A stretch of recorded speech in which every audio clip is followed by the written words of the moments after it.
conflict resolution skills. Mm-hmm. So he had to like pretty much learn it on his own as when he got older. So let's listen to what you gotta say. Let me know if y'all want to chime in. Okay, guys.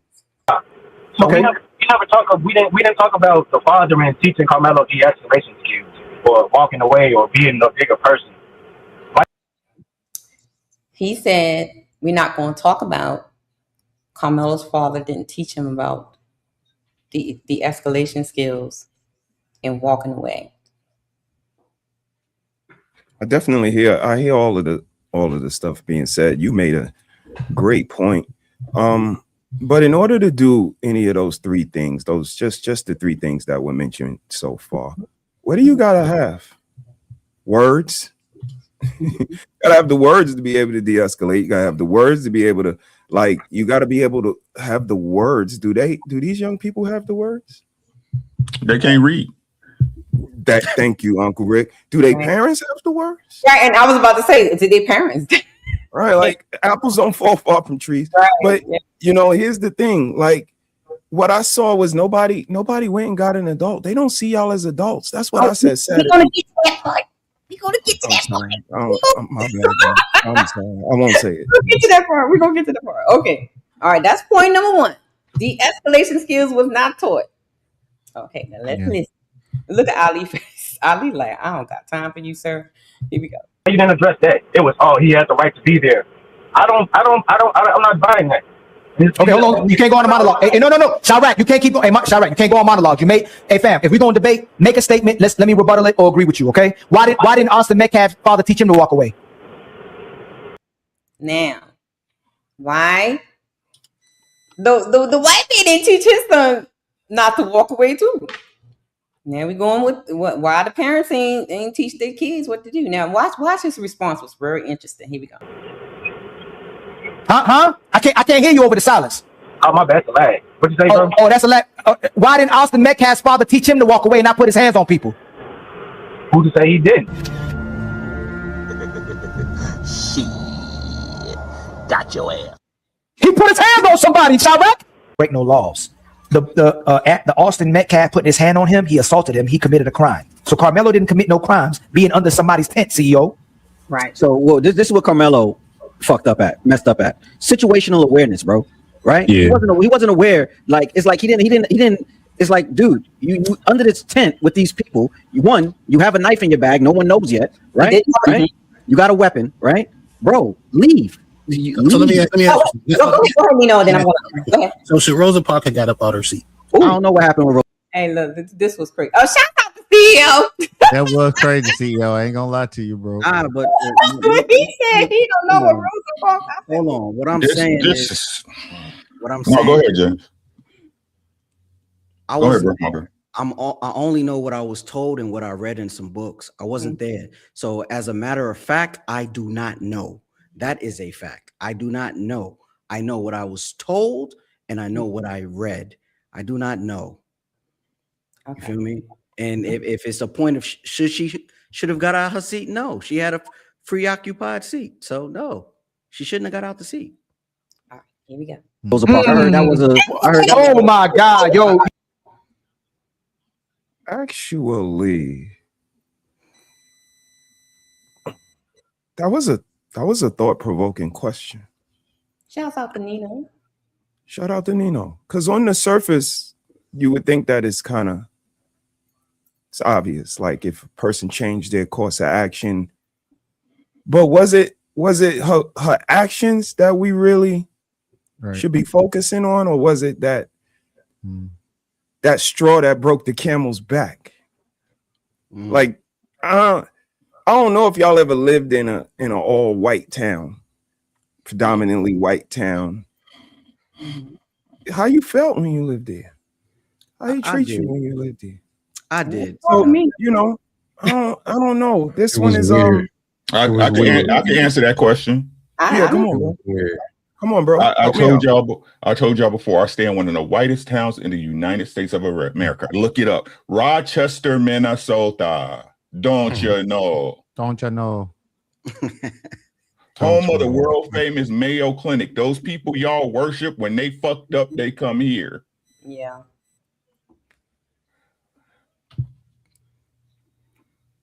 One white dude helped me get the best job I ever had. Mm-hmm. One white dude taught me about credit. One white dude taught me about investing in crypto. I don't have no problems with white people. None. For me to say I never encountered racism, that's a lie. When I was in the military, my platoon sergeant was racist and he didn't like me. He told me, I don't like niggas. I was like, I don't like you either. What the fuck you gonna do about it? Right? He smoked you. I was healthy back then, though. Right? This is what I'm saying. Anything past unreasonable, I don't give a fuck about. Y'all, I don't give it. Ali, you my boy, you my guy. You know I fucks with you because I know you gonna see this, right? Yeah. I don't care what y'all say. Him killing that boy is unreasonable. Y'all don't understand the gateways y'all allow open when y'all allow this bullshit. Hey, go be at you. Shut up, bitch. God damn. Who is that? Who is that? I In can't the chat. Shut up, bitch. Oh, that's Mr. Taz. Oh, I didn't know who it was. Shut up, bitch. Oh, Lord. Mr. Taz, be nice in the chat now. Be nice. Right? Super duper tough guy on YouTube sitting in your air conditioned cool apartment, bitch. Damn. Ooh. Always talking about what y'all ain't gonna do and do. You can't hurt my feelings because I feel no way about a nigga. What is you doing for your family, bitch? What are you doing for your kids, bitch? Damn. What is you leaving? Ain't no get up. Don't play with me, bro. Don't play with me, bro. Right? You ain't even worth my energy of fighting, bro. It's this ignorant shit that keep us stuck in the past. Ain't none of y'all experienced anything y'all complain about that y'all so-called ancestors went through. Damn. True. None of y'all.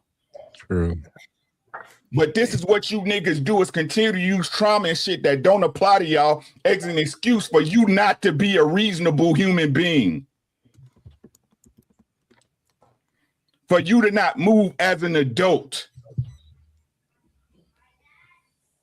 No matter what y'all say, no matter what y'all do, I said it last week, I said it the week before, I'm going to say it again. If it was your kid, if it was your son that got stabbed, the last thing you would be saying, well, I told him not to keep his hands to himself.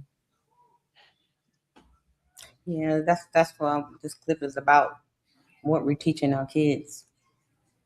Why they don't know. Y'all the worst of the worst, bro. Y'all fucking fake Black Panther ass niggas that don't do nothing for nobody but yourself. Y'all the worst of the worst, bro. You Umar Johnsons, you goddamn Willie D's, y'all the worst of the worst. You fucking grifters.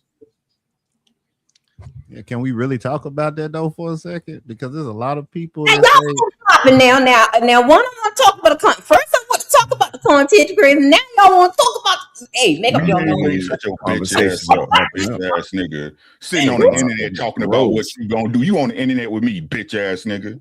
Your ass up. What you want to talk about now? Y'all want to talk about the Yeah, I want to hear what Jeremy was building on. Jeremy, what you walking down, Jeremy?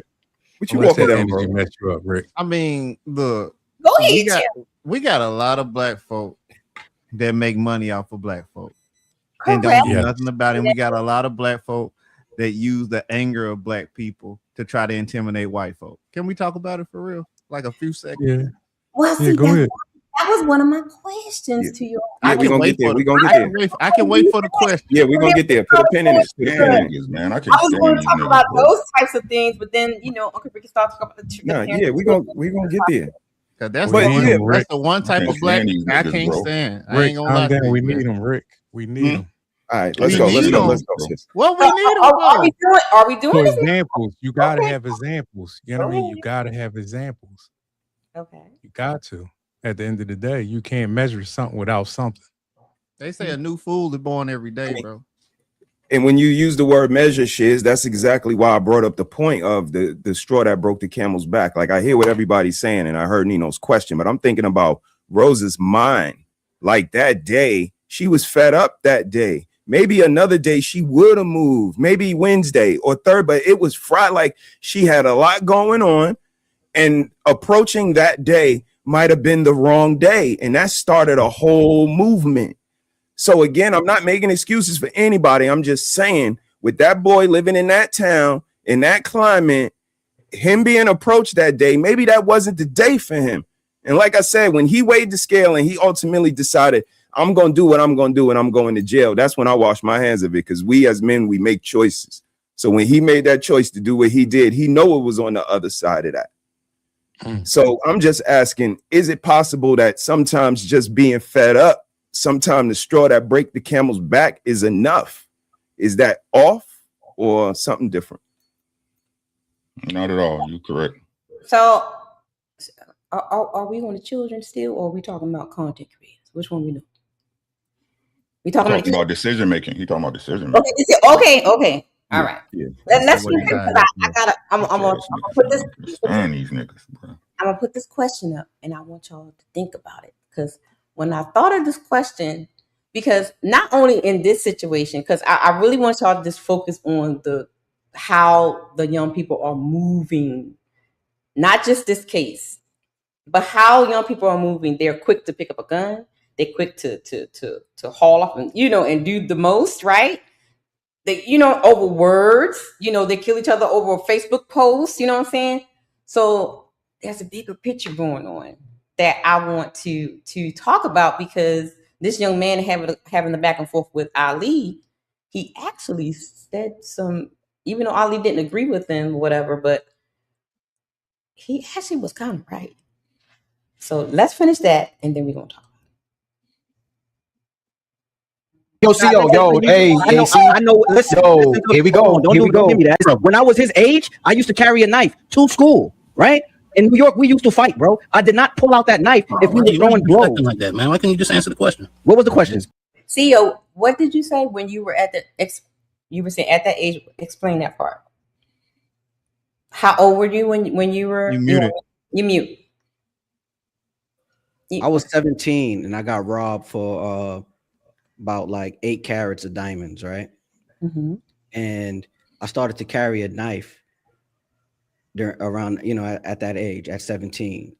I still got into fights, but I never pulled my knife out, right?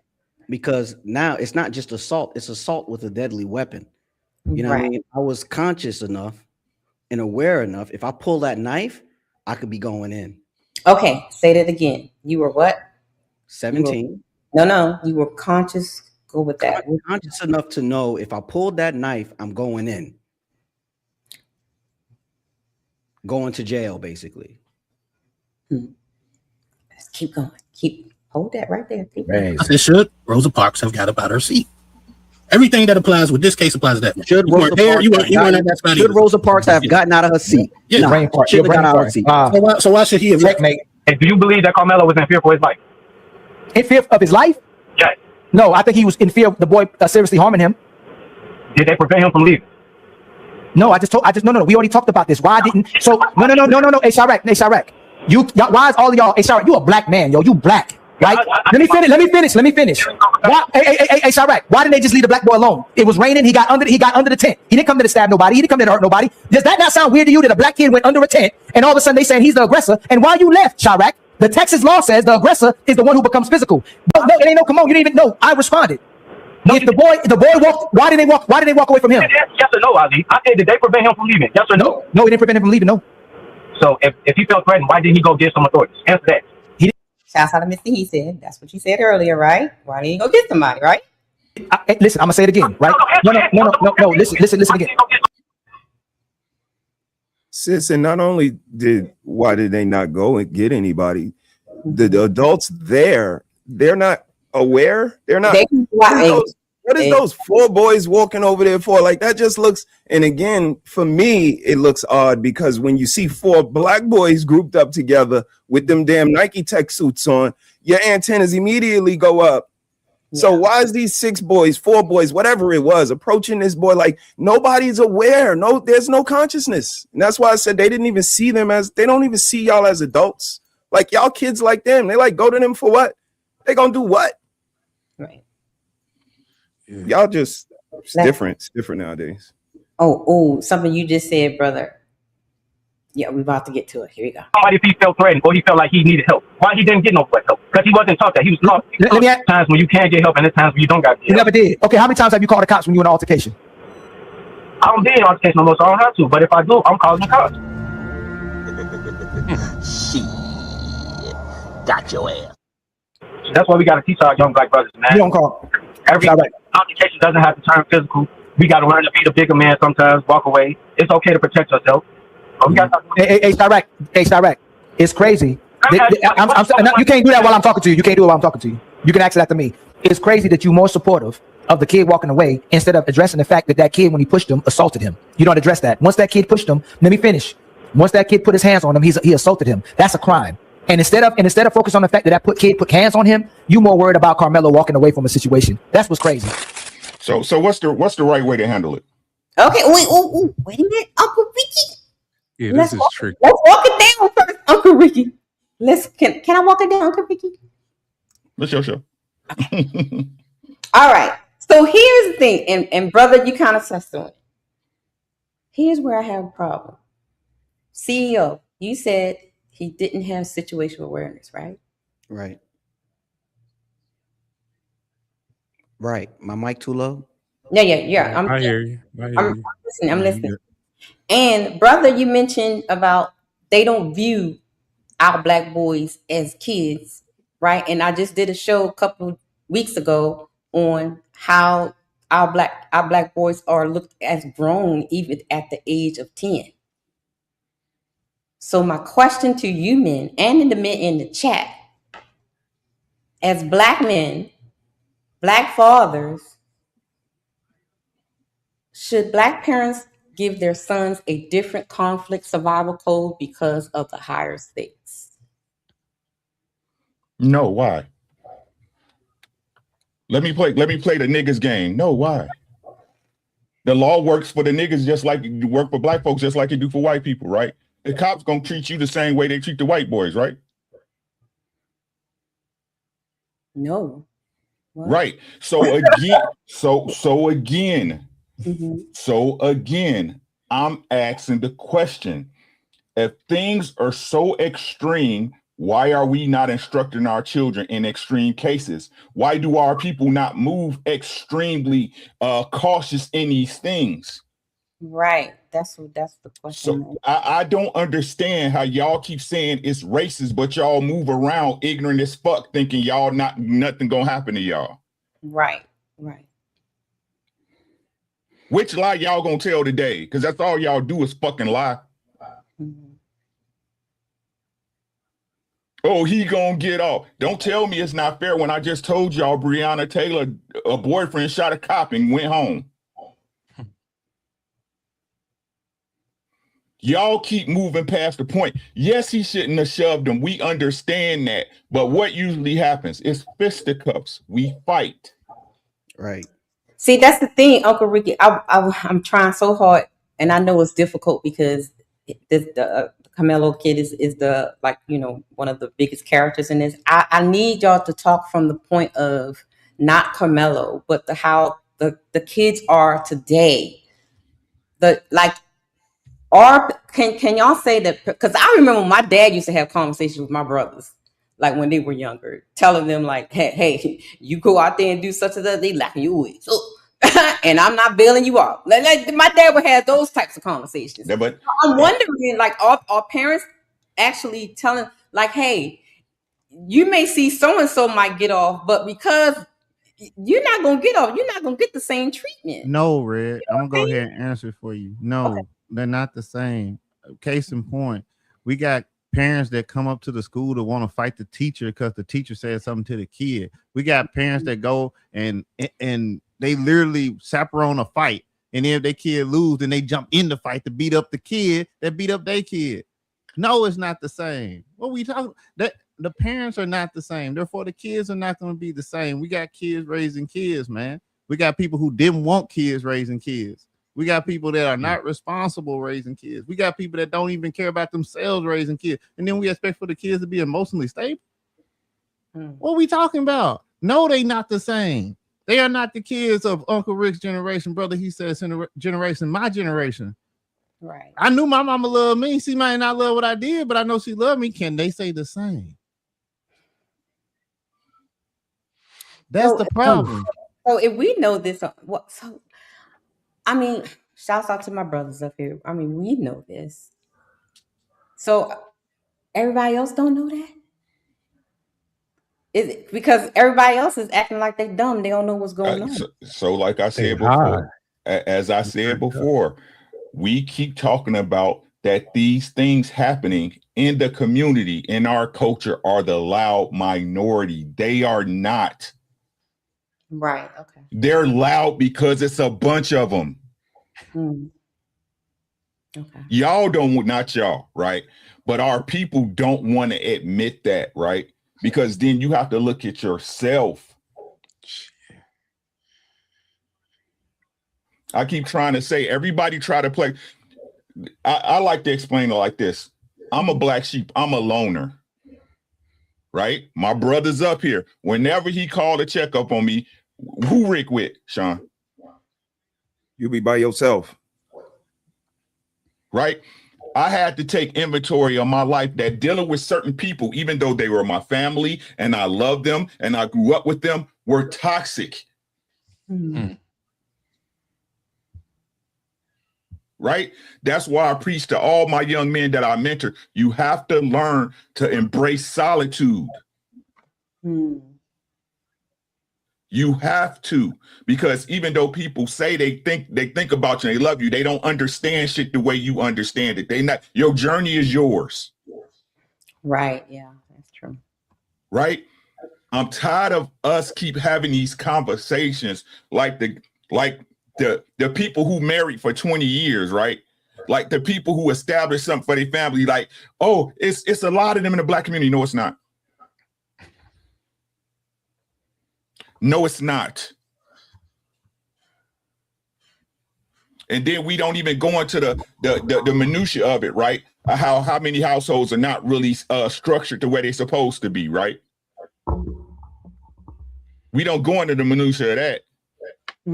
Right? Like I told y'all, like I said the other day, I don't know if I told y'all, but it was crazy how before he got sentenced, the mama was the one always talking when there was a camera around, right? Y'all notice that? Once he got sentenced and the shit hit the fan, now the daddy the one that got the broom, right?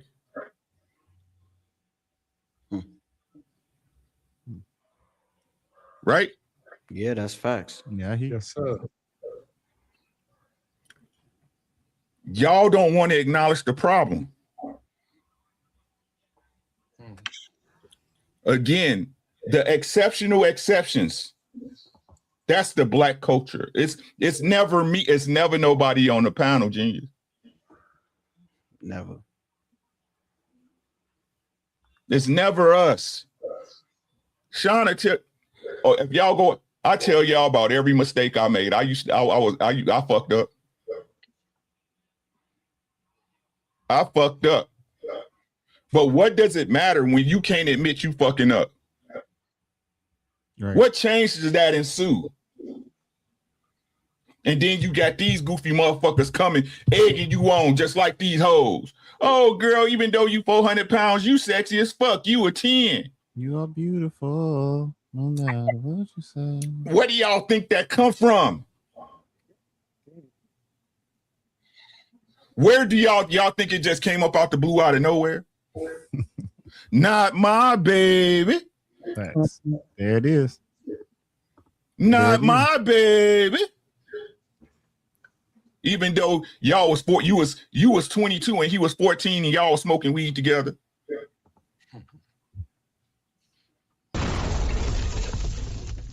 They didn't have to go out and drink because the excuse you used was, well, at least if I know he drinking here, at least I know they safe type shit.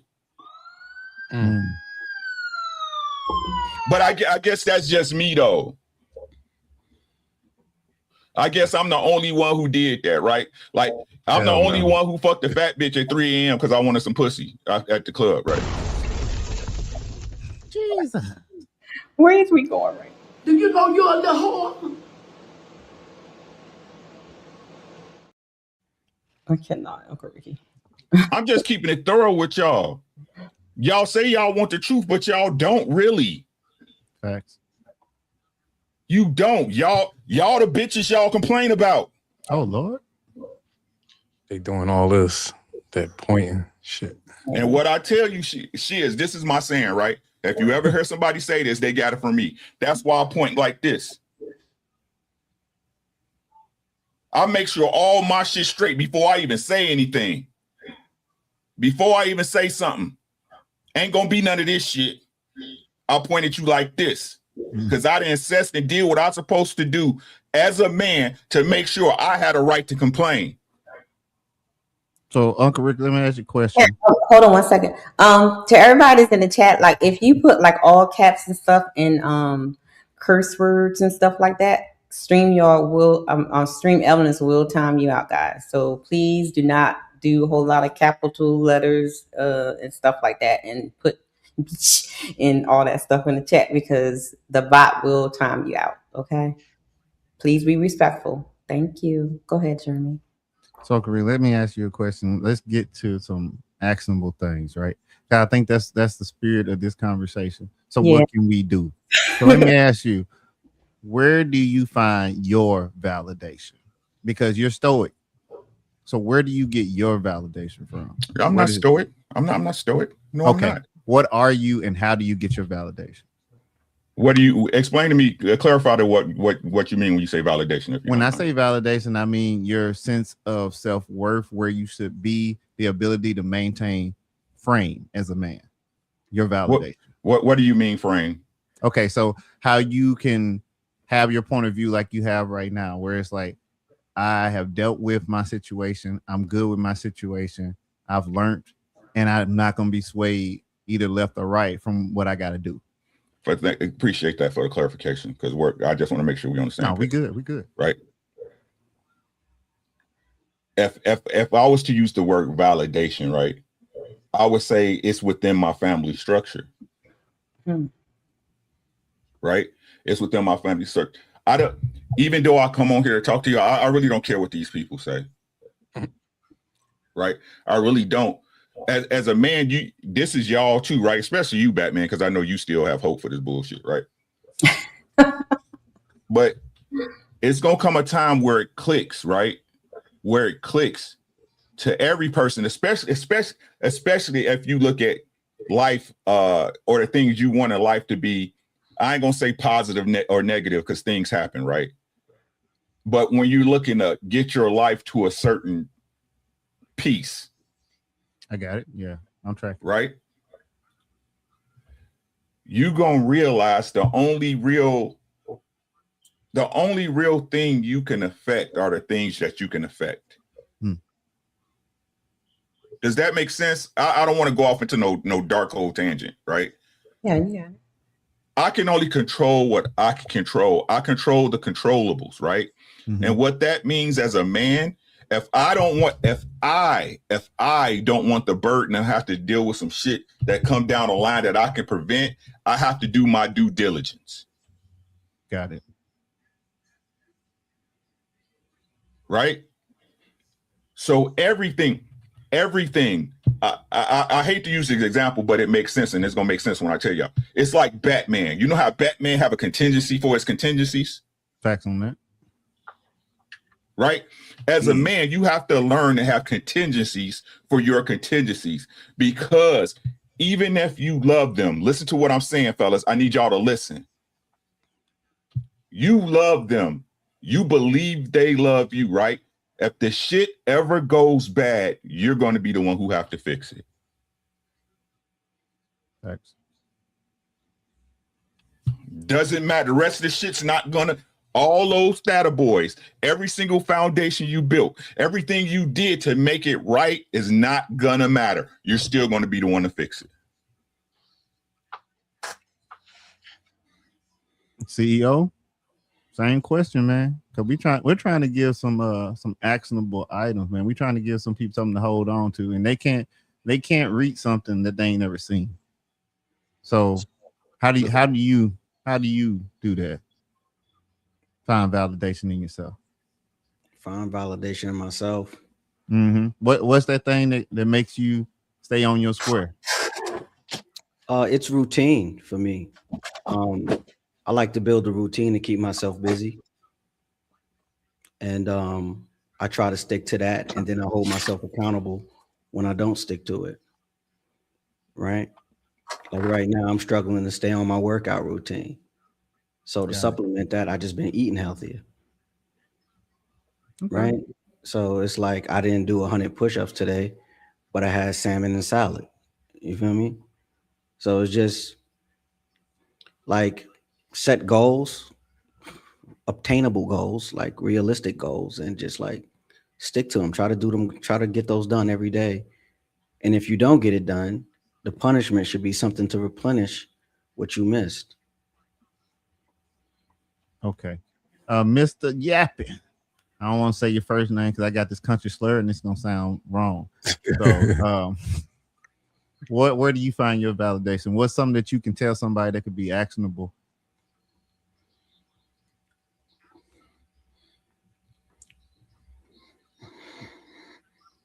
Is that me or Shiz? Is it on me or Shiz? Shiz, and then we're gonna tie it up with you. All right.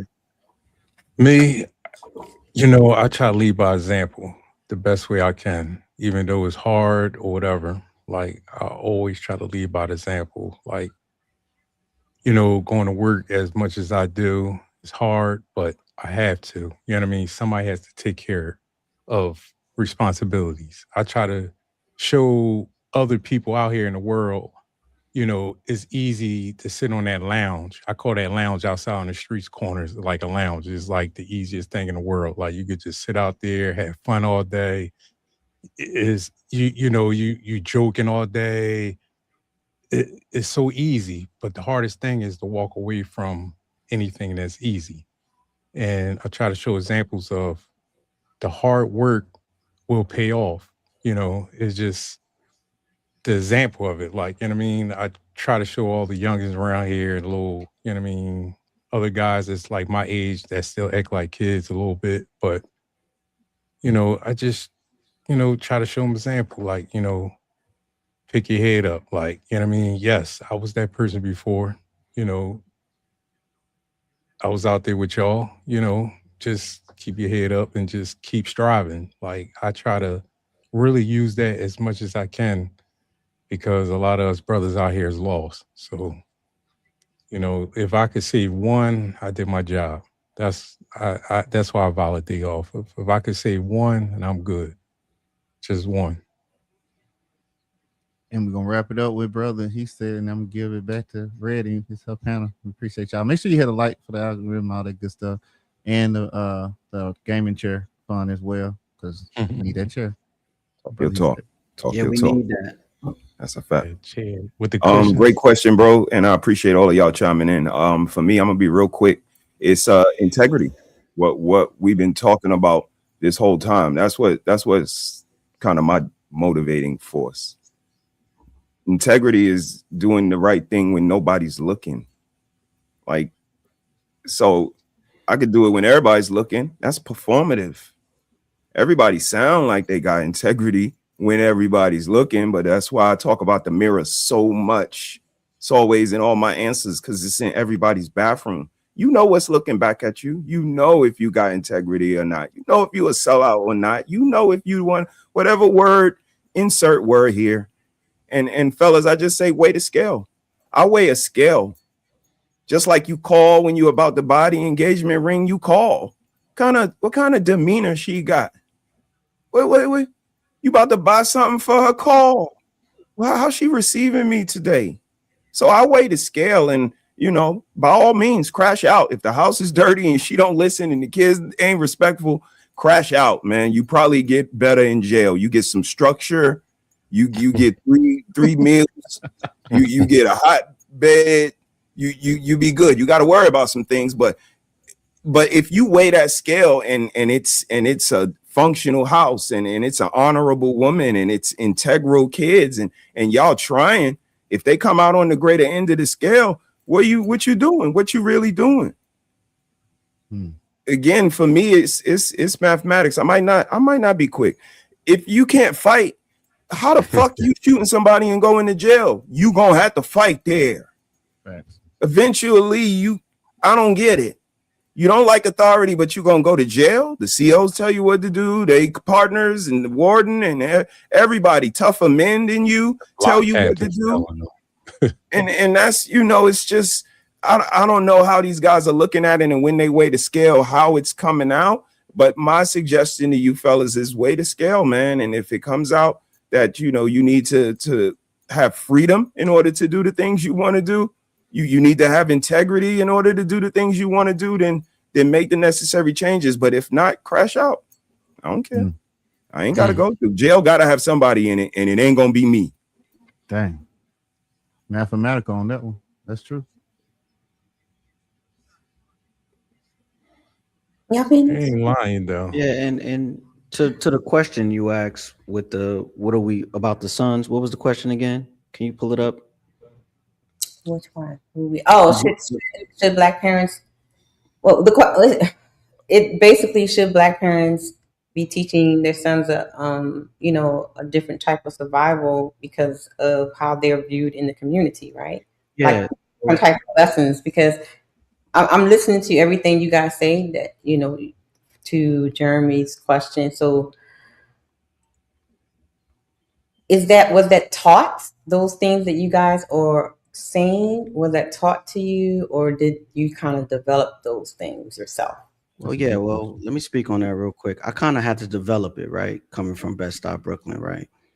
In elementary school and junior high school, I used to get into a fights a lot, right? But like when we're out in the world, you went to CEO? What junior high school you went to? I went to Jackie Robb. Shout out to you, but okay. I went to Satellite East. Yeah, then I went to Boys and Girls High School. Shout out to the High. Mickens. That was my crew up there.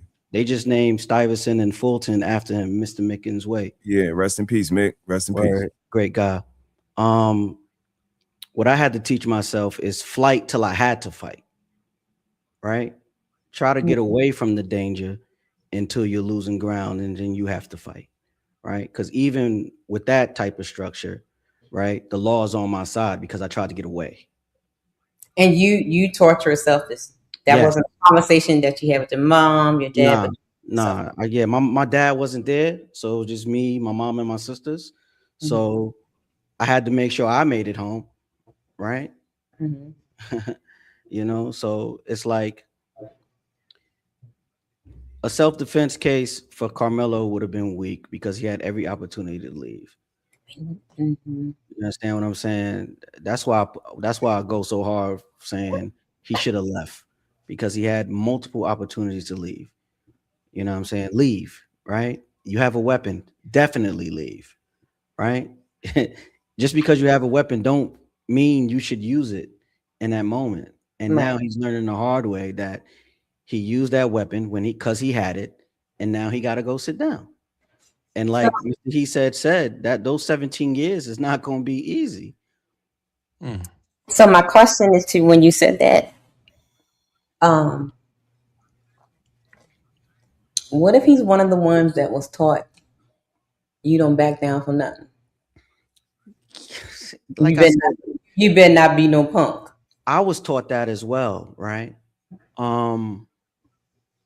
It's situational awareness. I'm surrounded by the enemy. You keep saying that. So who asked? So I hear that a lot, guys. Now, for girls, it's a little bit different. So I want to hear what it is like for the boys. Situational awareness. Like, what does that look like? How is that explained? How is that conveyed in boys' situations? I can speak on it from my point of view. Go ahead. I had to learn how to read people's mannerisms. Mm-hmm. Sometimes you can tell if somebody on some BS, right? Mm-hmm. They're belligerent, or either they're unnecessarily quiet, They don't want to be messed with. You poke and prod, then they're gonna be ready to do something. Mm-hmm. I was taught that you had to pay attention to your environment. I was taught that you needed to have an exit plan on how to get out if you were by yourself, and if you were with a whole bunch of people, you need to have an exit plan, like your family, not like 12 people, like you can't do nothing with that, but like your family, your immediate family, like your kids or your wife or something like that. How can you see it before it affects you? Kind of like what Uncle Ricky was saying. Mm-hmm. Like, okay, if we go to a restaurant, right? And men tell me if y'all the same way, I do not want my back to the door. Right. Malcolm X. Yeah. I want to be either on the side where I can see, or if I can be in an area where I can literally see the door and see people moving around. Mm-hmm. Because I get to see what's happening ahead of time. So, I mean, that's something that wasn't taught to me as a child. That was learned experience. Mm-hmm. And that's because clumsy me was taking care of horses by myself and got kicked in the chest by one, and then wake up to a couple hours later because I didn't pay attention to my surroundings. Right?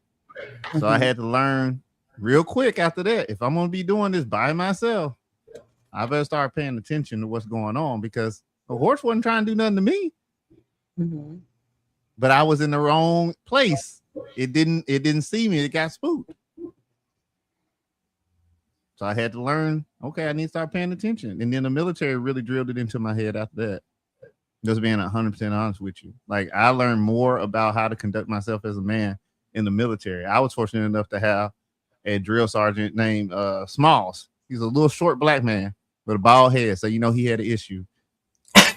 And I was tall. So that's all it took. Oh my goodness. And he stayed on me. Right. Mm-hmm. And then I had a first sergeant who was back at the base, who took care of me too. He's like, hey man, let me show you how to fill out this paperwork so you can get some money in your pocket. At the end of the month, they're gonna have extra monies, right? And then at the end of the year, they're gonna have extra money.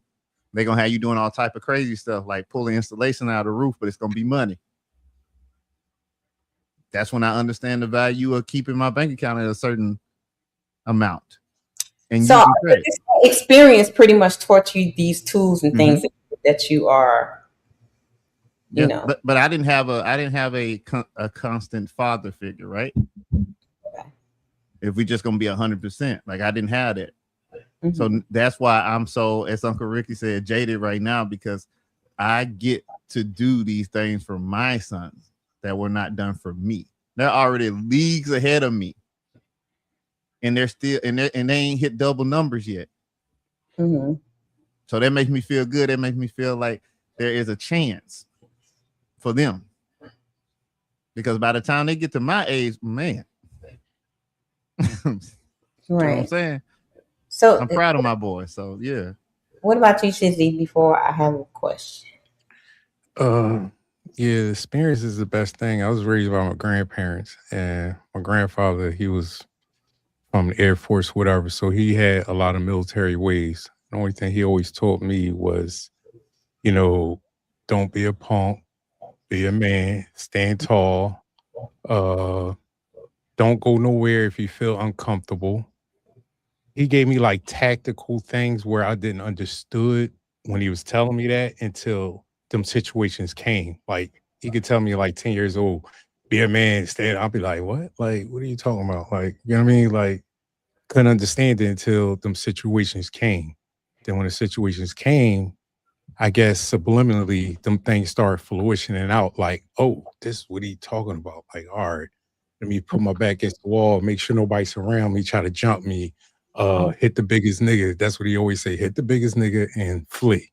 You know what I mean? Like, just get the fuck out of there. You know what I mean? He was a little wild, my grandfather. So he was just, you know what I mean? He was, though. Like, he was wild. So here's my question, though. So now I'm listening to you guys. So it sounds like you guys developed a lot of the skills and things on your own, because some of you didn't have that. You didn't, you know what I mean? Didn't have mom or whatever. So when we're looking at certain situations and stuff, and like in certain conversations, we always hear, I blame the mamas. I blame daddies, how they raise you. So so I'm listening to you guys, you really can't, because life kind of teaches you, right? Because everything you guys are saying, you kind of learn by going through it. Yes and no. Well, didn't Carmelo Anthony play football? Mm-hmm. Right Yes. now, Can I say one thing? go ahead. Not want to talk about Karmelo Anthony. I'm talking about our people, our young people, our young kids, our teenagers in general. Okay.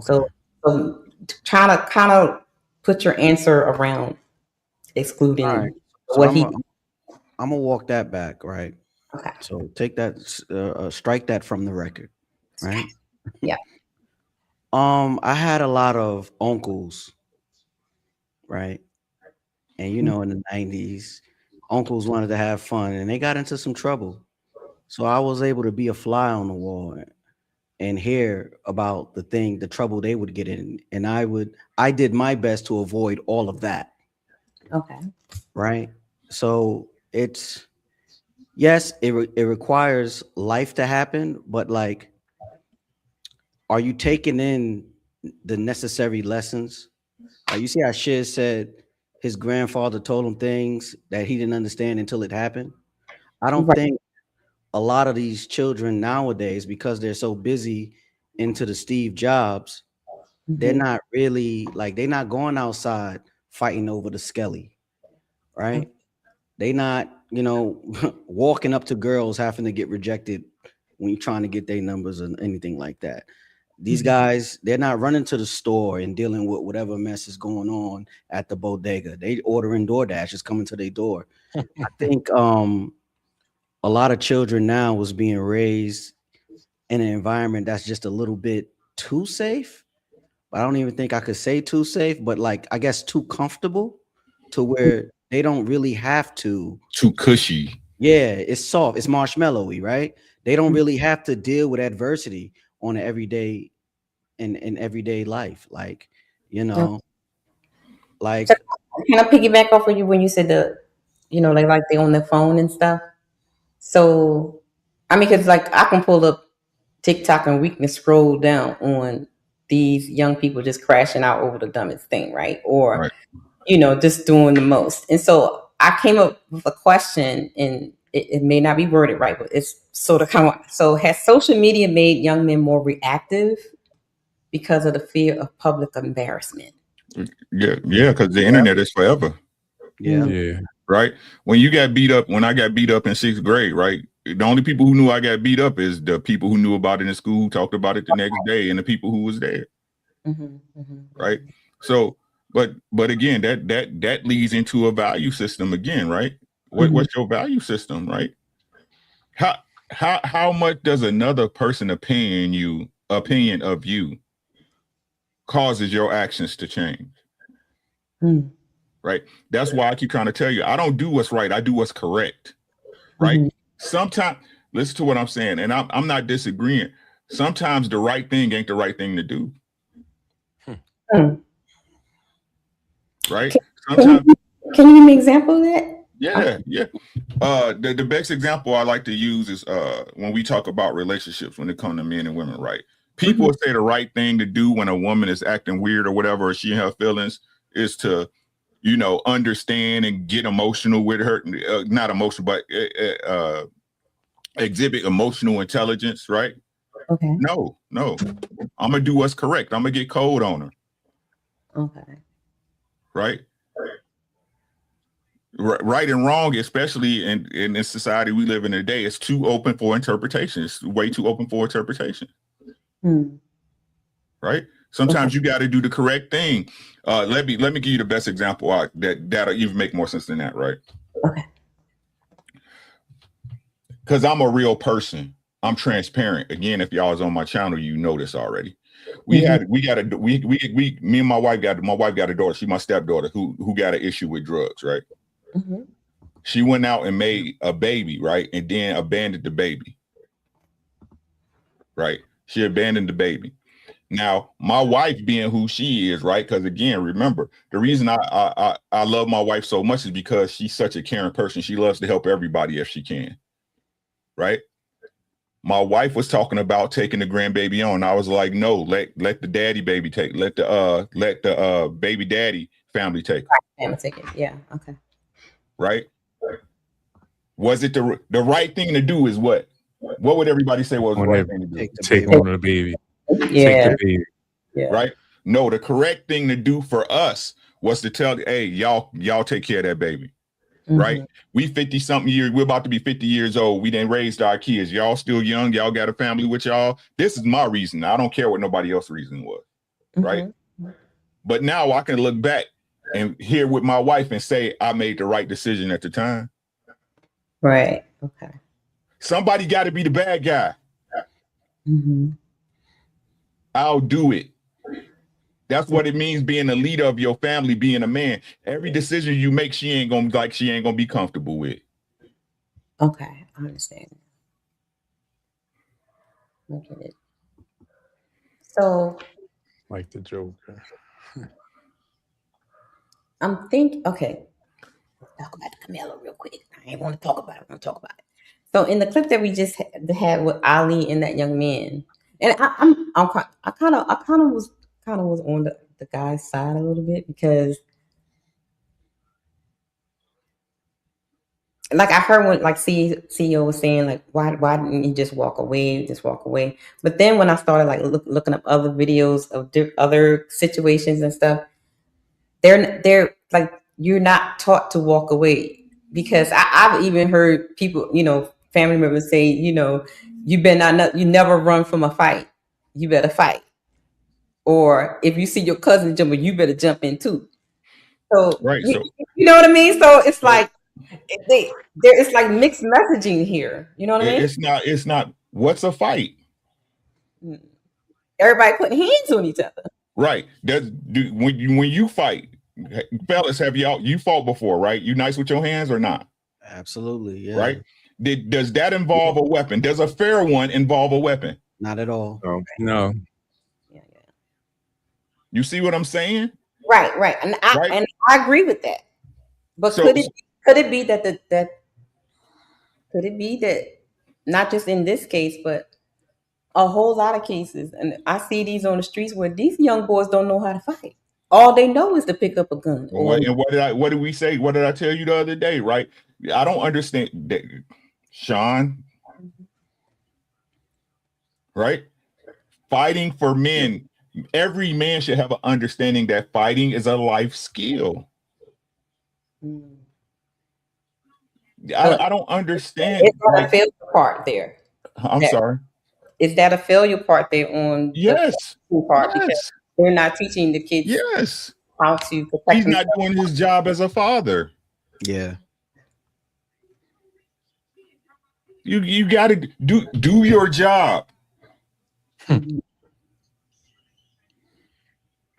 If I do my job, listen.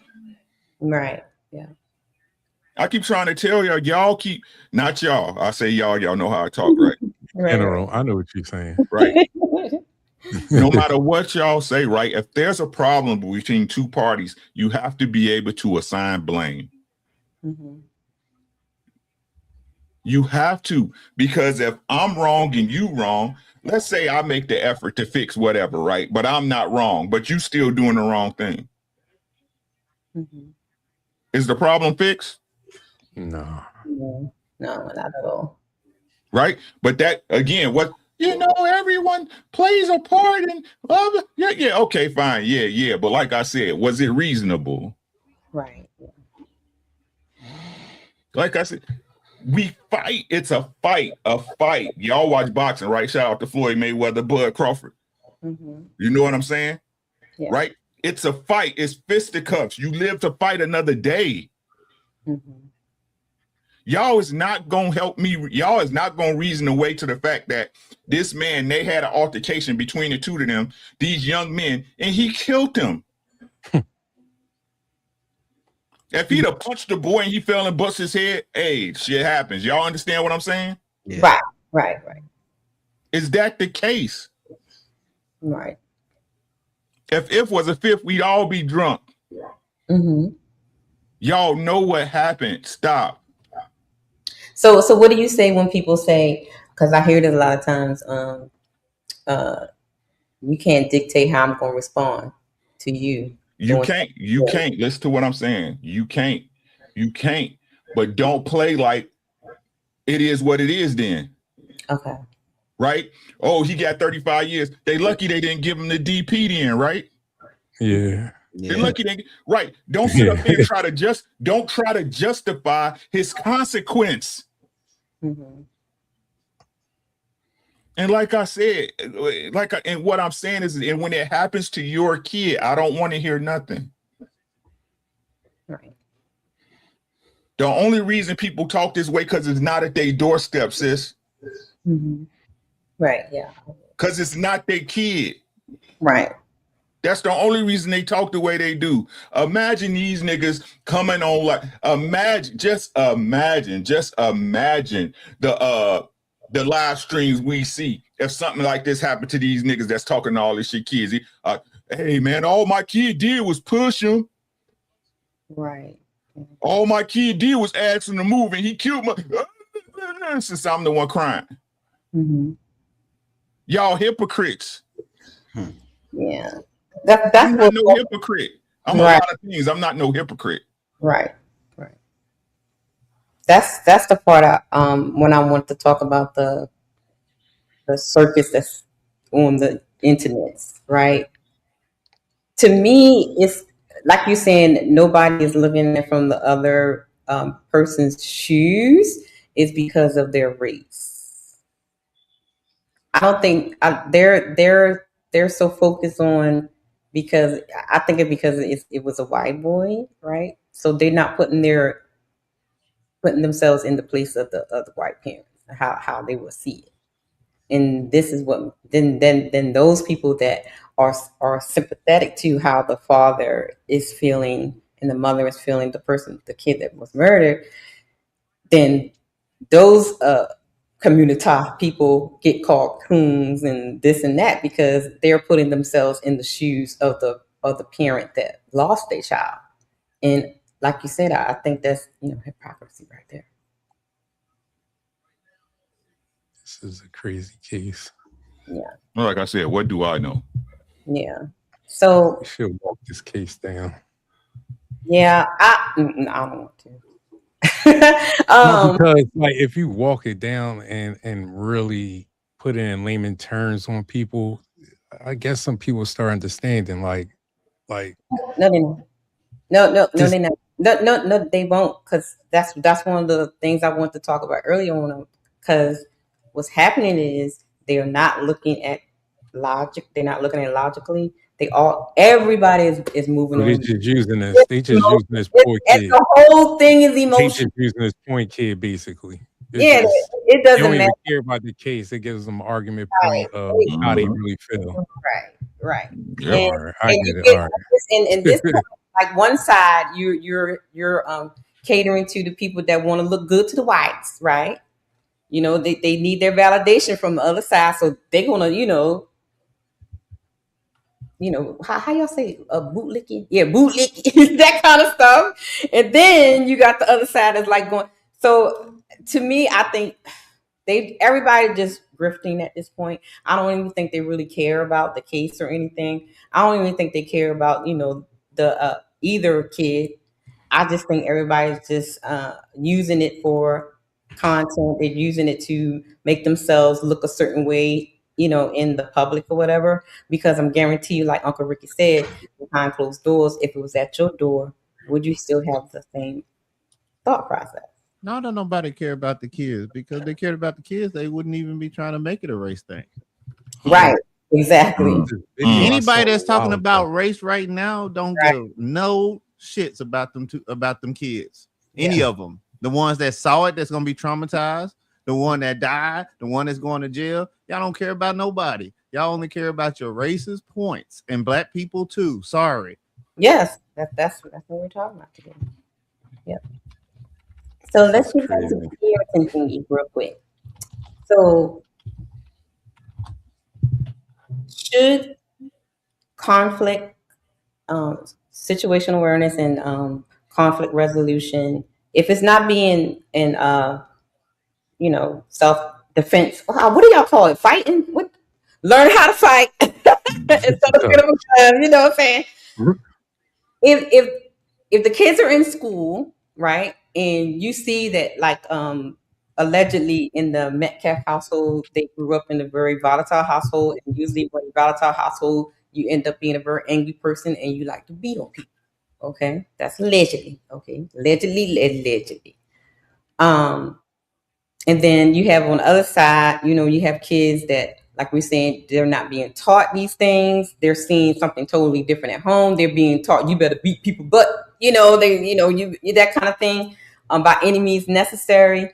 And they're not being taught to regulate their emotions. They're very reactive. If if the parenting households and the environment they're in is so disarray, should the schools step in to teach No, the no, teenagers? Hell, no. No. you don't want no No, schools no, raising no. these kids. Big problem, sis. Okay. Big problem. See, that's the problem, right? Mm-hmm. These institutions are not responsible for your children. Right. That's right. I this is so frustrating. I'm sorry. They're your children. Mm-hmm. That's the problem, is everybody wants to export their responsibilities.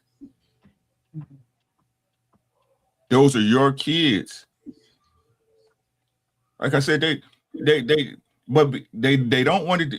Our people, I'm gonna say people, don't want to take care of their kids, but when something go wrong, they're the first ones to try to say, "Ooh, we cry." No, Yeah. no. Right? You can't take the good. You can't take the good and leave the bad on the floor. Mm-hmm. All these institutions exist, from car insurance to all this stuff, school, because people shirk their responsibilities. Yeah. Right? Imagine how good a life would be if you had a car accident and everybody and the person just hit you just paid. Oh, Oh man, that's my fault, man. I was responsible for that accident. yeah. Right? Imagine how life will be where every man and woman that made a kid was like, you know what? We're gonna raise this kid together till we 18, so that kid can have the best choice, the best chance of survival. There we go. People want to shirk. That's all this is about, is responsibility, sis. Okay. Do your damn job. Whether you like it or not, do your job. You would do it as long as you understand that it benefits you, but when it comes to your kids, fuck them. They'll figure it out. Oh, we. Oh, Kids running rampart. Yeah. And then when something happens, why y'all do that? Why your kid out at 3 a.m? Mm-hmm. Why your kid at a place where there's no supervision, no regulation, no nothing? They did that in Houston, not too long ago. All those kids were just downtown running amok. They had 100 police officers down there. So, in these types of situations, I know, like, in some states and cities and stuff, now they are trying to hold the parents accountable for when the kids be doing stuff like that you're talking about. Do y'all think that's fair? I think it's fair. Mm-hmm. I think if you brought them kids in here, you are obligated for their welfare till they are of age. Now we can discuss what the age can be, but here's the problem: if you ain't 6'5" and higher, black people, this finna hurt. If your kid ain't 6'5" or higher, if they can't really rap on the beat, you know what I'm saying? Or if they can't do this type of stuff that you can immediately see something that you can latch on to, what are we talking about? Then you don't want to have nothing to do with that kid. You won't invest in that kid like you would. a kid that's smart and can do math and stuff, you don't understand that. So you're like, oh, don't worry about all that. I don't want to deal with that kid. Oh, that's what's happening. Oh, if you can see that there's 6'5" and they could probably be a basketball player, that's my baby. We finna buy these shoes. We finna make sure you get to where you need to get. But don't let them be an engineer. They taking apart stuff and putting it together. You don't know what it is, so it ain't worth your time. Okay. Invest in your kid, regardless of whether they look like they can be LeBron James or if they're gonna be Lil Wayne. Who cares? Invest in your kids. They yours. That's a fact. You brought them here. Get them, Jeremy. But I'm uppity when I say that. I want to be white when I say that. When I figure out that my kids are good at other things other than basketball and rapping, then I'm the problem, right? Oh, God damn. Do better. Nino, what up, Nino? Stop that, all that cooning, bro. Stop that cooning.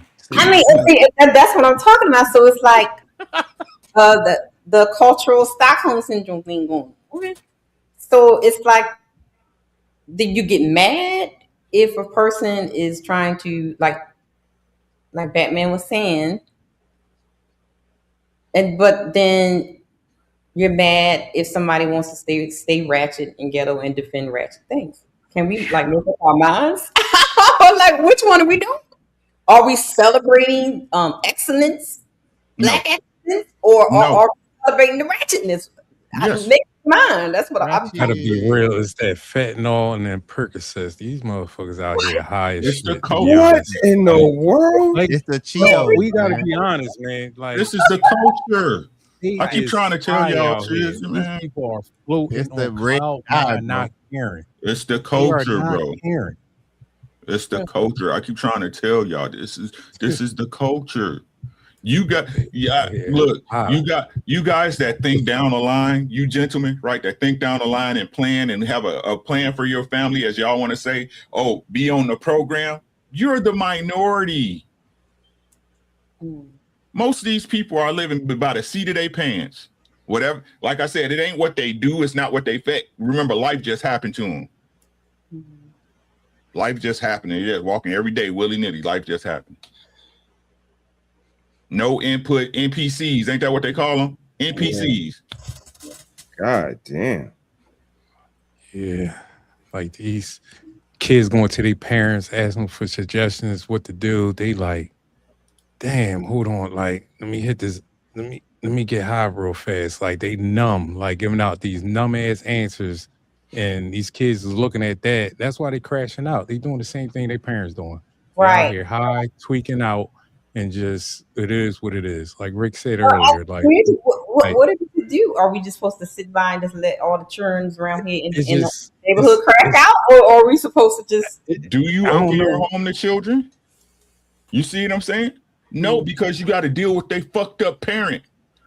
There it is, right there. You see what I'm saying? Like, I don't understand how people don't see this. We're our own worst enemy. We like fucking fungus in the grass with no treatment. You don't want to see it. We're the problem. I don't exclude myself from it. We're the problem.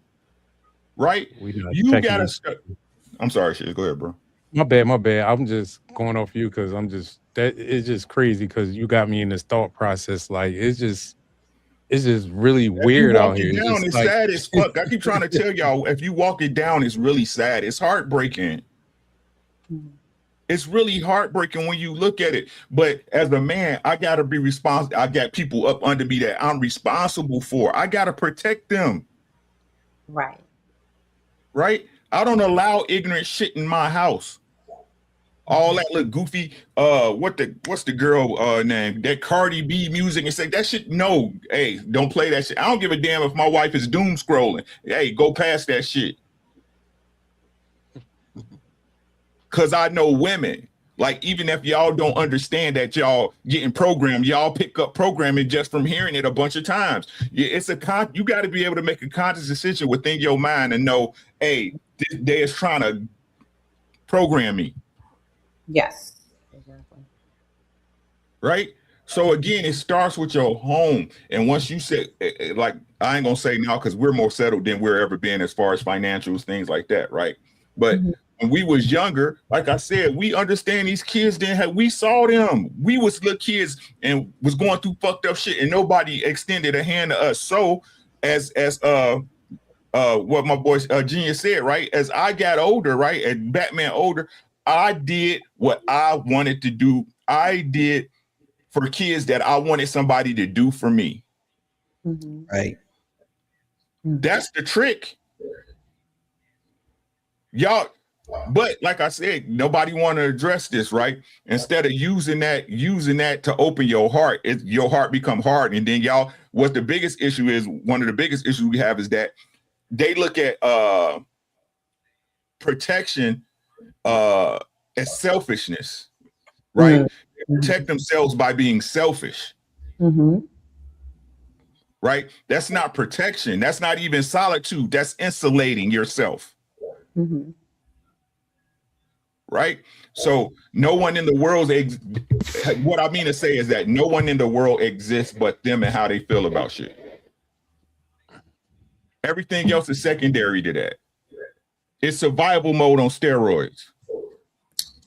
So before I let Nino rock out, question.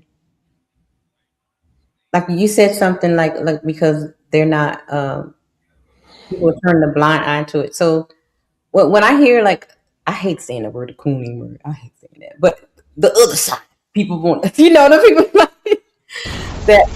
Just, I don't know what else to call them. I don't know. Y'all know what I'm saying? when they act like nothing is wrong, like when they, you know what I mean? Like they just act like, oh, nothing's wrong, nothing really going on. Everything's lovely and hunky dory and stuff. But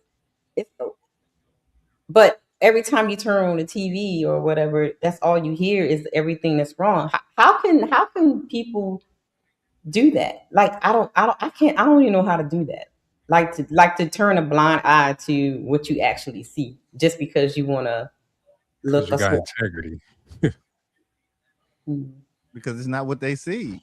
That's not they life. That ain't they struggle. They kids No, but fine. they say that, like you know how when the ladies be on the panel, not my friends, because we don't act like that. You know what I mean? Like Oh, not they me. just be You know what I mean? But like okay. you can just literally go outside, go to Walmart or Target. You'll see exactly what we are talking about.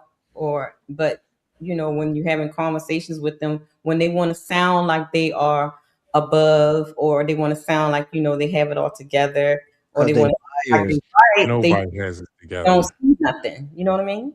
They're lying. Nobody has it 100% together. It's impossible. It's impossible. They're in denial.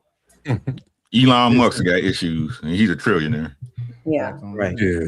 There's Steve Jobs was a millionaire. He died. Like, you know what I'm saying? It's just, we could go down case by case by everybody that you think with money is impossible. Everybody got issues. We just know how to handle the issues, but we got it. You know what I mean? That's where all the things come to play. You know what I mean? But everybody got issues. If somebody say they don't got no issues, I don't even want to be around you. I can't learn. We can't build. We can't do nothing because you just Mr. Know-it-all or Mrs. Right or whatever. Like, you know what I mean? Yeah. I like the selfish word that y'all used. I definitely would rock with that. But the thing about it is that makes a shitty ass parent. Selfish and parent don't go together. Yeah, not at all. No, it does not. We know, like we know the answer to this question that we're talking about tonight. Yeah. Being a parent is selfless. It is. Once those 10 fingers and toes touch the ground, and that's why we be talking the way we do. Like you let them fingers and toes touch the ground. They here now. So it's not about you no more, fam. And it's so many parents like y'all shitty parents. Y'all don't care about y'all kids. Y'all don't care if they know how to read. Y'all don't talk to them. Y'all don't teach them that they're not going to always be children. One day they're going to be adults and have to leave. And when you leave, you ain't nothing but another nigga out there in the street. Daddy, how could you? Easy. Let me tell you again. You my princess. But the minute you cross this threshold, you ain't nothing but another nigga in the street, fam. And you better wrap your mind around that. Because all I could give you is the truth. We was poor parents. All we could give our kids was the truth at one point, and we gave it to them.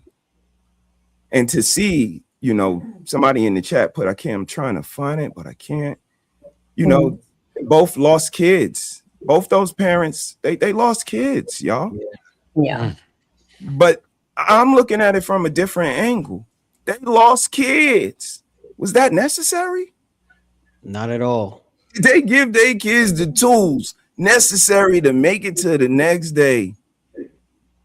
That's I'm looking at the parents hard, especially when we wave our flag the way we do. Like, we know it's a certain selflessness you gotta have. You gotta want to read to them at night. You gotta want them to have words. Like I said, these kids ain't gonna be able to do none of this stuff if they don't got words. It ain't a dictionary thesaurus in the house. They got them in their phones. I bet you they don't use them. They don't have the words. They go brr, brr, bow, bow, bow. Most of these grown people, if you use a word with more than 3 syllables in it, they get upset, especially on the panels. Ooh, like y'all just like loquacious, cantankerous, like any of that. I feel the chat it just right start getting curate. Like some people got words. I don't like y'all that. don't Now, like now I'm gonna words. get loud and overtalk you because I'm mad. And that shit, Jeremy, what kills me is, like you said, they want him to be rappers, but he don't got the words. Rapping consists of words, double entendres, similes, metaphors. All of that need to be in there, and the nigga don't know words. They don't read past 3rd grade. And the parents, maybe 4th grade. They can't help with no 11th grade homework. It wasn't nobody in my house that could help me with 11th grade algebra. They was like, what the fuck? I was like, yeah, I got to get away from this family. I got to start a new family, a trajectory of we're going to know stuff. We're going to be able to help the kids with their schoolwork so that they can get through school. Actually, we could teach them at home. You know what I'm getting ready to say right now? What they was doing at school. Right. Y'all stay giving y'all kids to these people. Like, take them 3 years old, take them 4 years old, take them all the way up to 20. Take my child. Shit, niggas get shot up. The food is nasty, bullies, them phones, and that's when I was in there. So I know it's worse now, and it ain't changed. Some of the names are still in the textbooks. If you look, your daddy name is in the textbook in your school. These shits ain't changed. They baby prisons, and y'all still send y'all kids there. Somebody tell y'all to homeschool y'all kids, y'all act like I said something bought from Yelzebub himself. We'll go crazy. But all y'all stay at home people, like y'all kill me because y'all say my wife stay at home. She stay at home doing what? She don't even teach her own kids. She don't read to her own kids. It ain't no book, bottle, bath. Y'all don't have no school in y'all. Not old school, not new school. Need to learn though. None of it. Y'all don't have none of it in y'all. So like I said, sis, when we first, like, I don't care. When you advertise death, sooner or later, somebody gonna wanna buy what you're selling. And that's the best thing that y'all young people do. Y'all get killed. Y'all drop y'all locations and get killed. Y'all get killed on y'all birthday. Y'all get killed in front of y'all kids. Y'all get killed with y'all mama. Y'all get killed. That's the best thing y'all do. Because y'all damn sure don't make no good music. Y'all don't make no art. Y'all don't make no friends. Y'all don't have no marriages. Y'all don't make no relationships. Y'all say y'all make money, but y'all to steal the 99%, so you're lying. Damn. So again, to some people, you just talking. But when I talk, it's offensive. Sorry, my bad. But we judge trees by their fruit over here. And I don't listen to fruitless trees tell me about growth. Damn, I like that one. Shouts out to Nina on the panel. Hey, Nina. Yo, what's going on? What you got on the subjects? I know we've been all over the place. What was the question? Oh, Nina. Oh, Nina. Well, we were talking about the parenting. Like, where does the blame the parent, the accountability for the parents of the outcomes that the kids are having? Not just with the the case, but we see that these things happen all the time where kids are just reactive. They're ready to pick up a weapon. They don't know how to fight. Like CEO situational awareness. What's the other thing? Conflict resolution skills. All these things. And when I was talking to the guys, and they were saying the things that they have learned, but they learned through experience. And so my counter was can we still blame parents if all these things can be learned through experience? So it's like, we kind of minded that part out. Oh, I think you can blame parents for some things, not all things, because children are sentient beings and they can make their own choices, even when they know right from wrong. They still can decide to do the wrong thing. And I don't know, like, I know y'all don't want to talk about the case, but I'm just sitting there, like, I'm thinking about it, right? And I'm like, the kid was on the honor roll, I guess a star athlete. If he didn't do what he did, people would see that resume and say, he must got some good parents because he's coming along right. And he makes one bad choice, and now they are pieces of shit. He's a watermelon felon. You know what I'm saying? Like, they're the most horrible thing on the planet. Now, all the youth is fucked up. That's what I'm hearing. It might not be what's being said, but that's what it feels like. Yeah, that's what we saying. I don't think all the youth is fucked up. I mean, like the majority of kids out here are acting a fool. They are I don't even think it's the majority, because that would be like any school I go to, majority of the kids are killers. Well, I know not necessarily killers, but they're different. Yeah, they different. I would even say the ones I know are kind of soft. Oh, somebody said that. Somebody who said that the kid, they're soft. That they're like softer. Somebody said it on the panel. But I don't know a lot of young kids, you know what I'm saying? So it's like, and I'm not a parent, so take what I'm saying with a grain of salt. I don't care. I'm just giving my opinion, right? But I do, come across me. I got a younger cousin. He about 21, you know what I'm saying? He's a little lazy, you know what I'm saying? He's a little soft, you know what I'm saying? But he's a good kid. He ain't out here stabbing people and selling drugs and stuff like that. He just he kind of well kept, and he need to kind of get his hands dirty out here, in my opinion, Cammie's young, you know what I'm saying? She not, out there. She might be a anomaly, you know what I'm saying? But I mean, when I see a lot of young kids, I do see the bad ones, you know what I'm saying? But I remember in my neighborhood, in certain spots, you couldn't walk at night, and now I can walk there and it's no problem. You know what I'm saying? So maybe the neighborhood changed. I don't know. A lot of these kids, they only go outside. You know what I'm saying? Yeah, we said that too. We talked about that too. Like they have a different. I don't know. These kids is kind of outside though. I mean, I think we got to stop using that. This is what I mean by them not being outside, right? This is what I mean by them not being outside. I remember a time, this is an apartment complex called Oxon Hill Village. It's another park we call Tucker Road in my area. Those basketball courts used to be filled. Like you have to wait to get a game in. You know what I'm saying? It will always be football games. You know what I'm saying? People playing football games in random fields. You rarely see that shit now. Where they at? That's true. They in the wrong areas. Like they in the areas where, is not kiddie-ish. They want to be grown. Like they out here thinking they adults. So they outside near, clubs or areas. Like the other day, like it was a bunch of kids just shooting up South Street. It's a little spot down South Philly, whatever. Like it's kids just fighting and just want to just shoot up South Street. It's just like, come on. Like, so what is that? What's making them want to do that? But I mean, is South Philly the world? Like everywhere ain't like South Philly. No, I'm just giving out examples. Just like no, but the thing is, if you got to go to like the worst case scenario, that's like me saying the South Side of Chicago is this. But there's other neighborhoods that are majority or half and half or mixed with some of the black kids. They not like that. I don't think it's a black or white thing. Want to be. The music make them want to be tough because without them feeling like they tough, they nobody. So they want to be somebody. They want to be killers. They want to be like basically. That's what just ended for me. They want to be. What I'm saying is this, right? And shout out to what's good, bro. It's like I hear what he's saying, and I agree, right? Even back then, we wanted to be tough. We wanted to be grown. You see what I'm saying? I think that's universal across eras. I just think the understanding of consequences are different.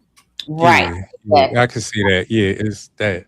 You know what I'm saying? I think that's really what it is. I said this before. I'm about to get off here because I just repeat myself, right?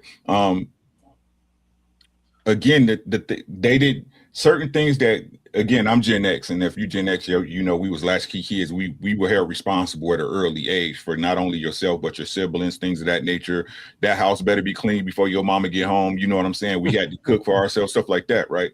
The very things that made us responsible are no longer apply, right? You're compared. I'm willing to bet any one of y'all steak dinner at your favorite spot, right? Compared to your childhood, your child's life is cushy. Yeah. Your childhood, right?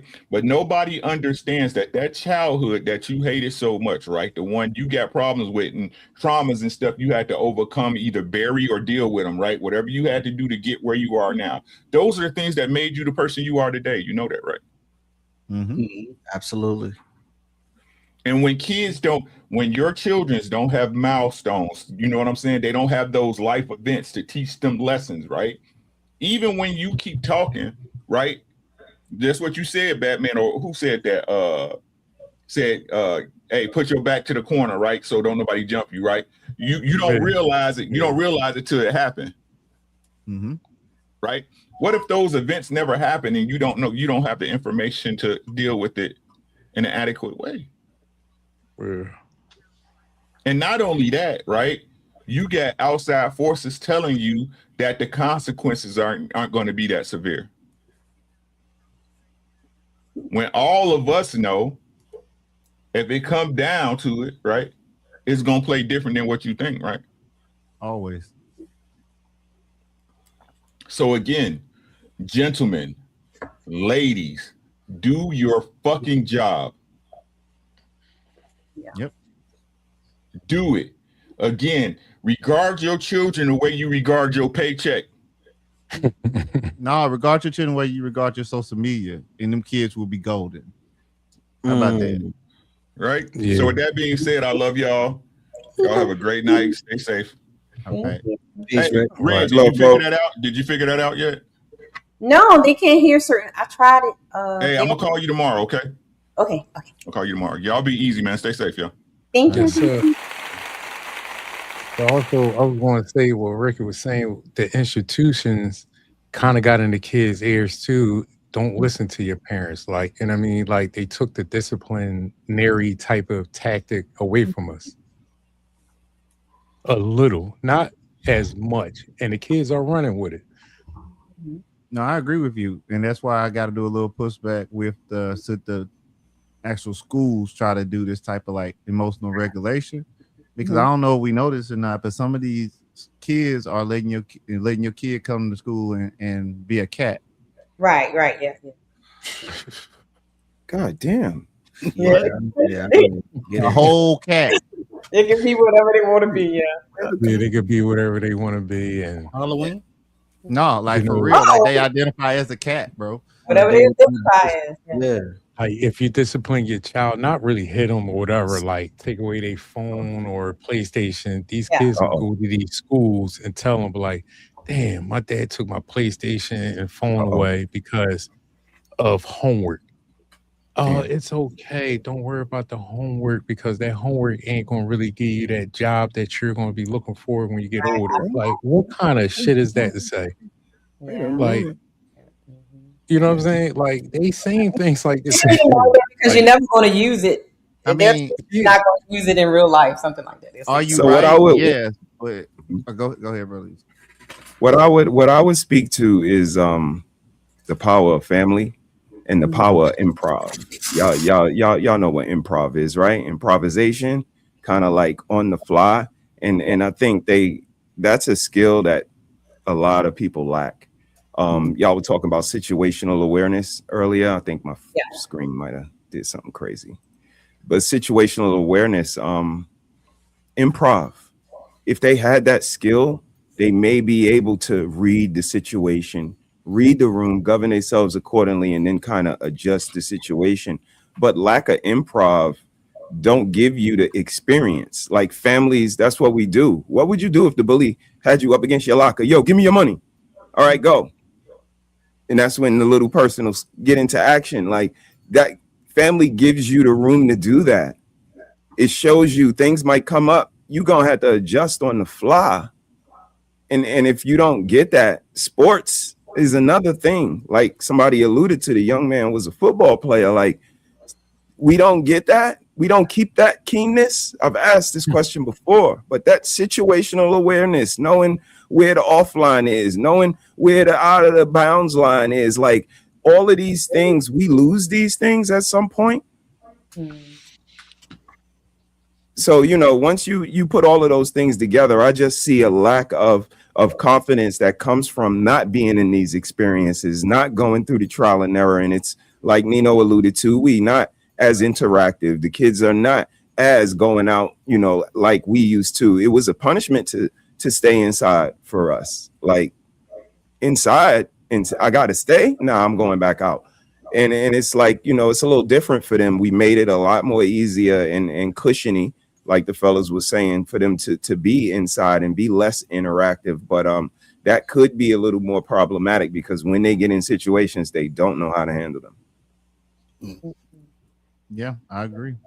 I just want to because that this is in the title. I just wanted to give you what the definition is. Cultural Stockholm Syndrome is a phrase when people become attached to the worldview of those who historically look down on them and then use it to judge their own people. That is what Cultural Stockholm Syndrome is, just in case you guys didn't know. I got a question. What you got? Since we all content creators here, and like I said on Monday, like you see this like craziness is happening where the content creators are going at each other, calling each other names, doing streams on each other because they have a difference of opinion on a case that really doesn't affect them, right? In my opinion. And we see this a lot, not just on this case, but on different things. People grip from one side to another. One day they're conservative, next day they're liberal, next day one day they believe in God, the next day they don't believe in God. One day they're feminine, next day they're hyena. Make up your mind, okay?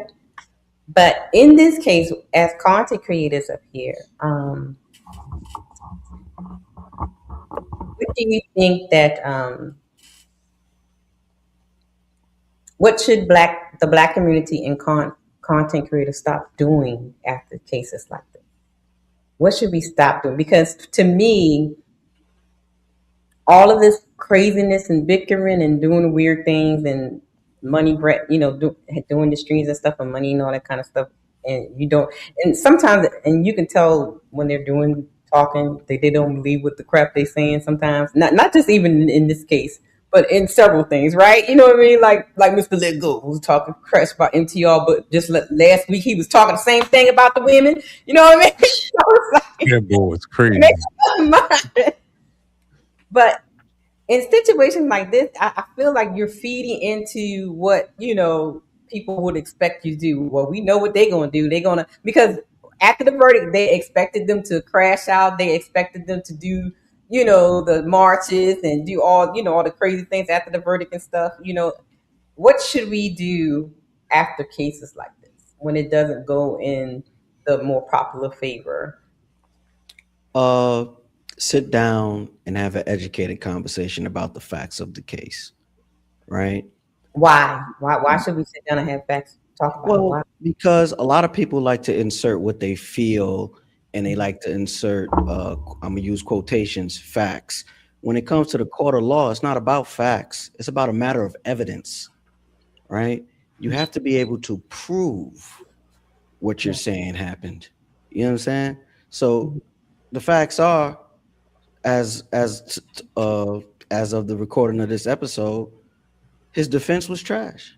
Yeah. And if his defense was self-defense, then they got it right, because it's no way you could spin that to where it's self-defense, right? You can probably say manslaughter, but it's not self-defense, because like you had new information. I thought it was a shove, then it was a fist fight. Now there's a video. We don't know. It was a fair trial. His defense lost, and that's it. If we're going to have a conversation about the case, let's review the case. Let's get the transcripts and review the case. Keep your feelings at home, right? And let's identify where the defense might have went wrong, or where the defense could have took a left instead of the right. So, but what exactly is the goal to even do that? What's the To have a goal? better To have the conversation? understanding, to have a better understanding of how the court system works, right? We don't know how the court system works by now. No, people don't. People I don't don't. think I'm people just know.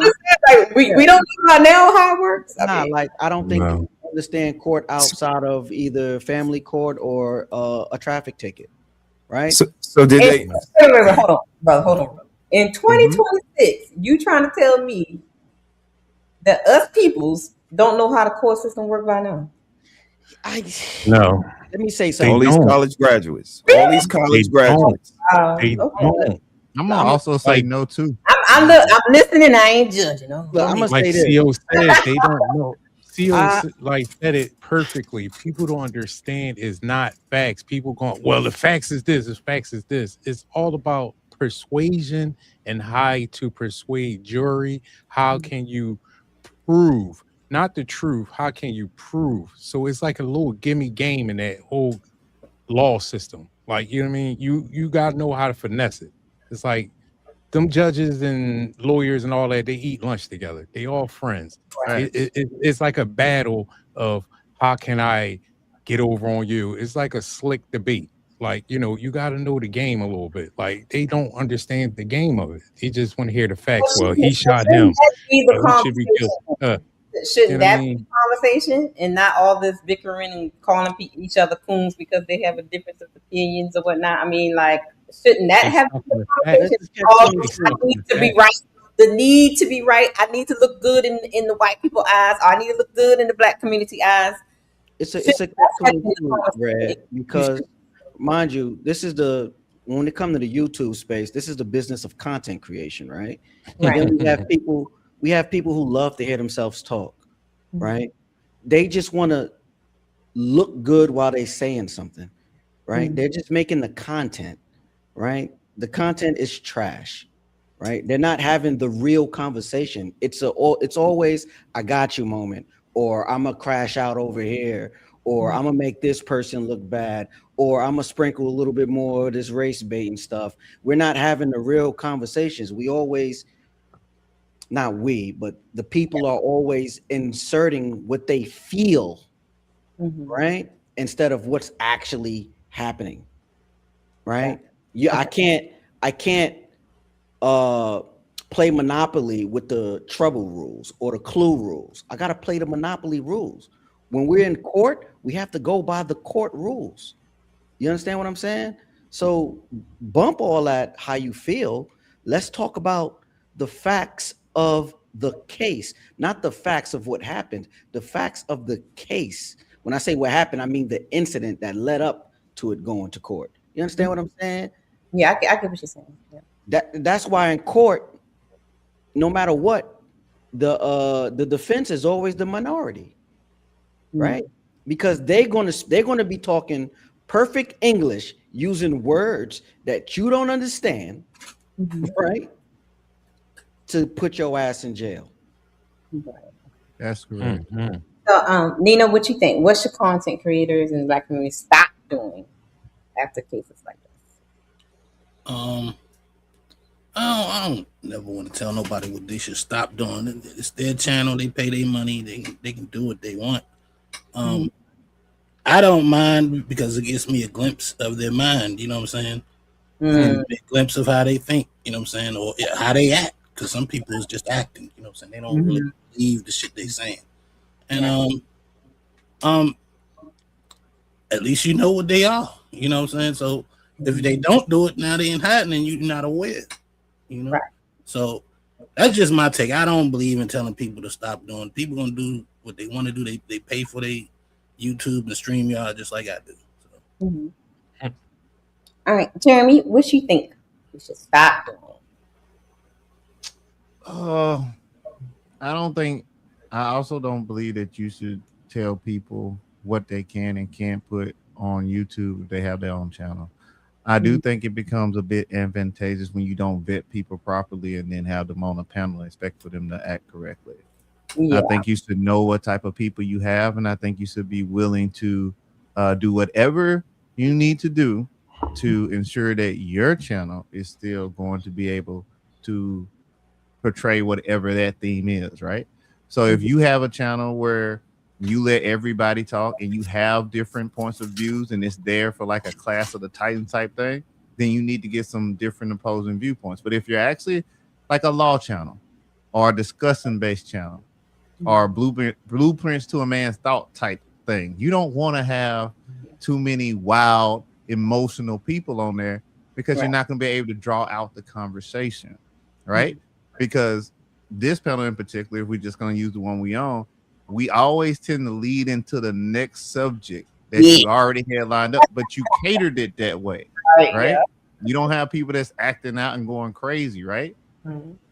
And I think you just need to know other content creators. You need to understand what their brand is.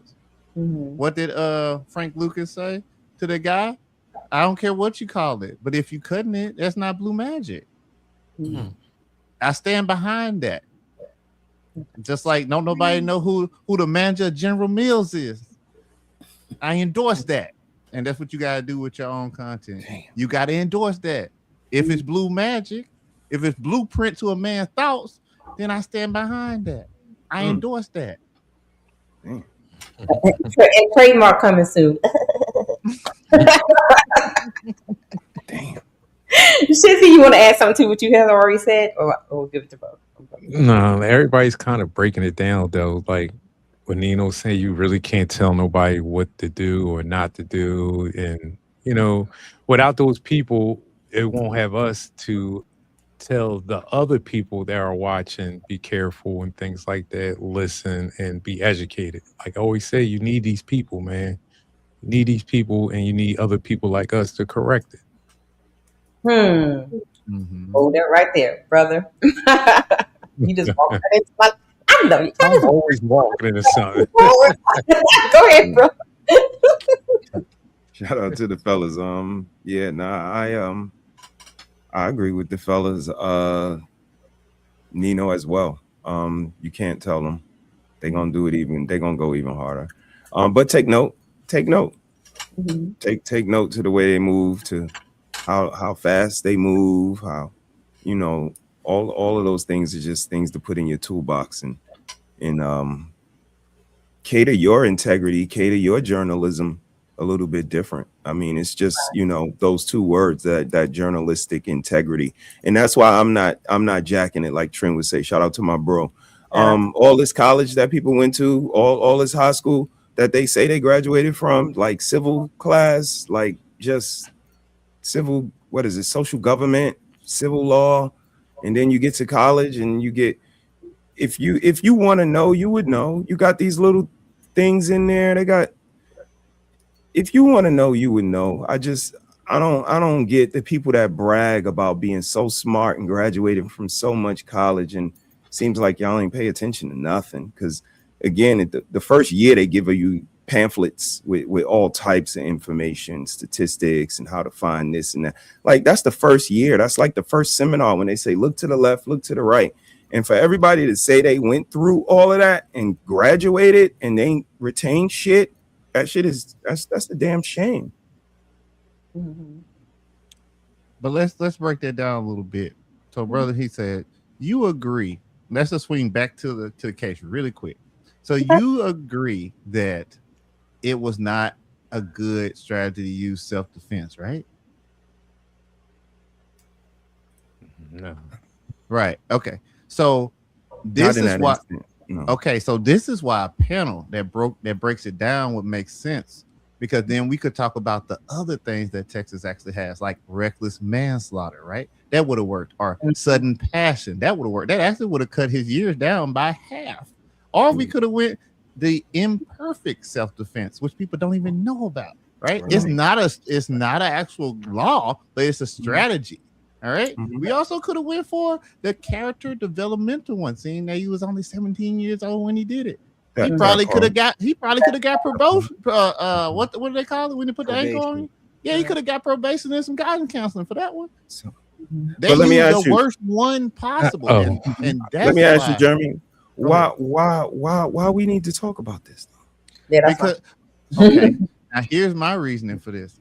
Because it educates you for if that worst situation were to happen. Because see, I always gotta bring it back to home, right? And my son called me bawling because that's what that kid was doing, right? Like he ran straight to the nearest adult crying.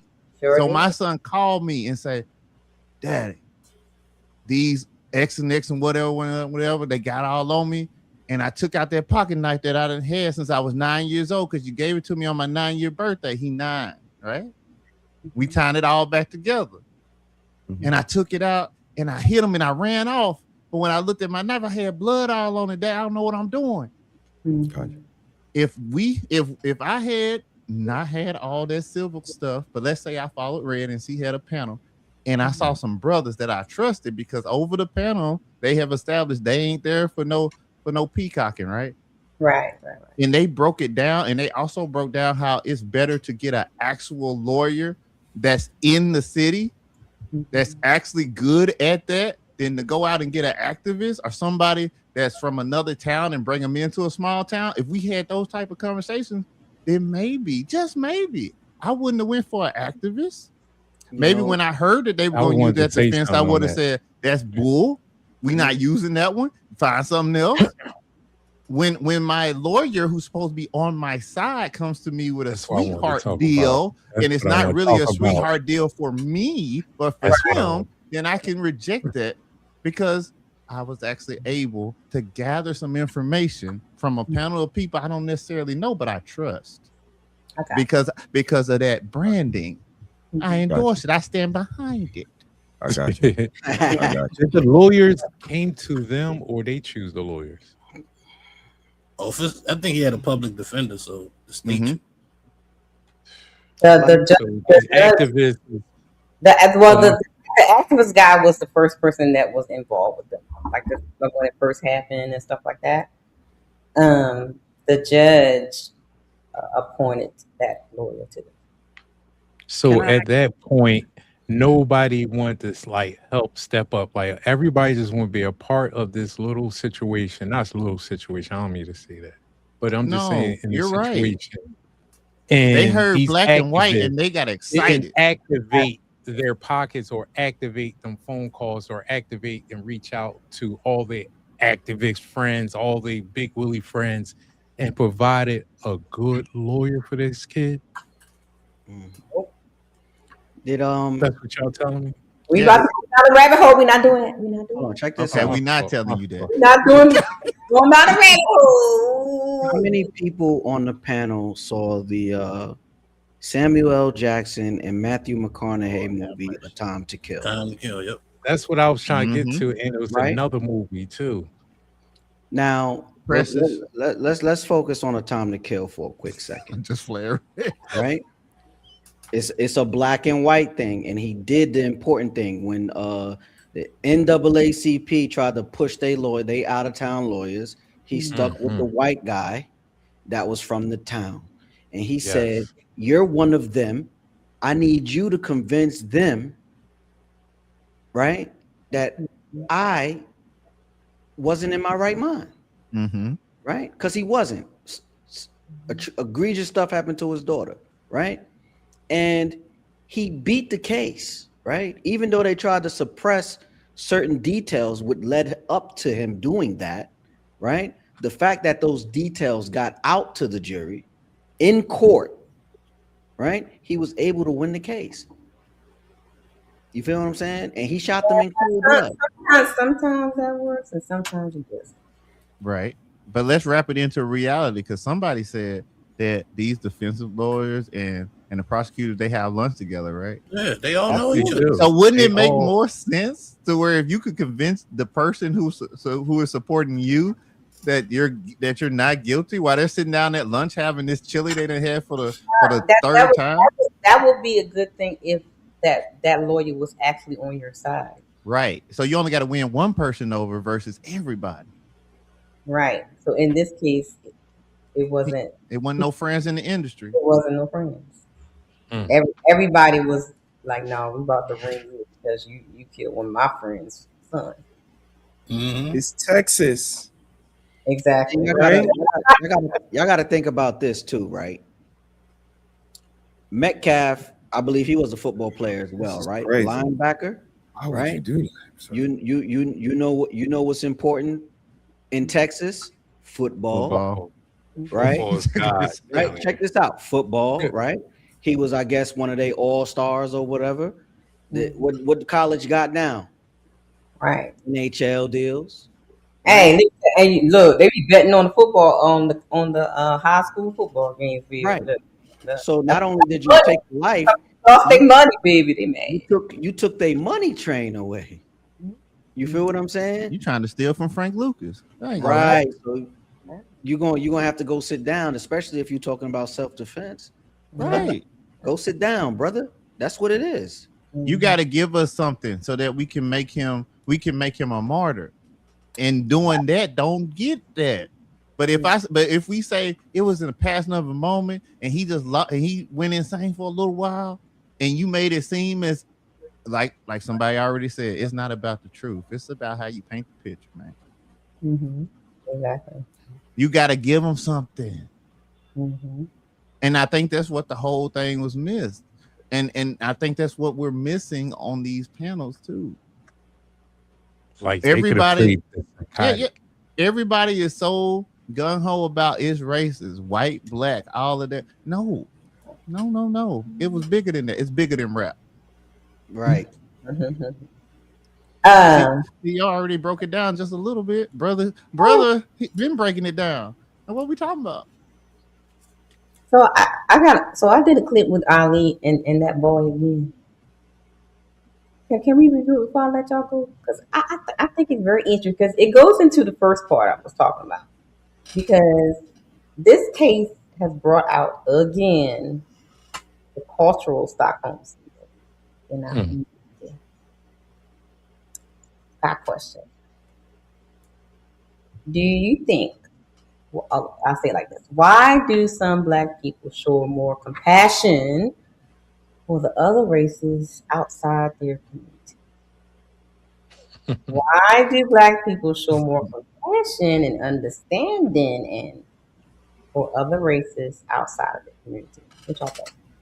Because they've been socially programmed to believe that niggas ain't shit. Right?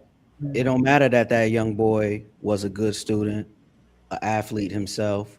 The fact is, he crashed out just like any old other nigga.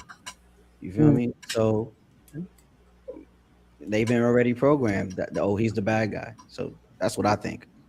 Okay. Because the white man water tastes sweeter, the white man ice is colder. That's why.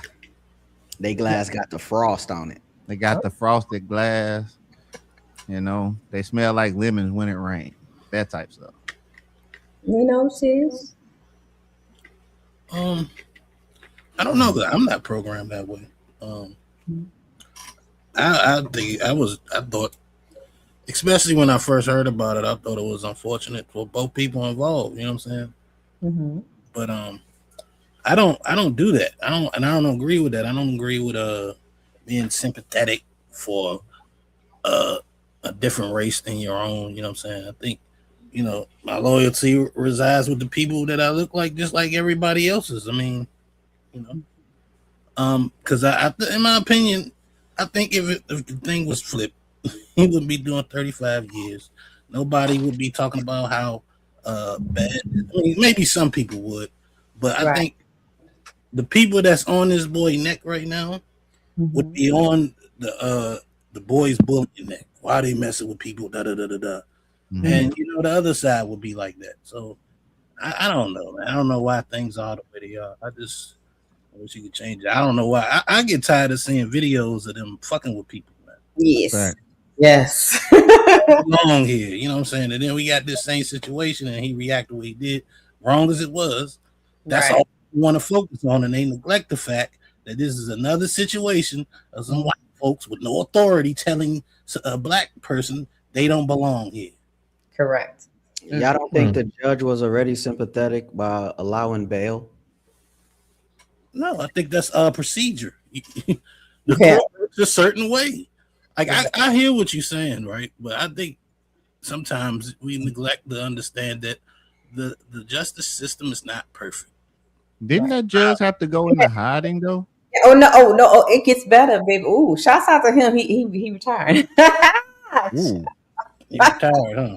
Yeah. Because you know, with the child case, child was in jail those 3 years. You feel me? And went through 4 different lawyer teams till he found that one that was going to sell that story.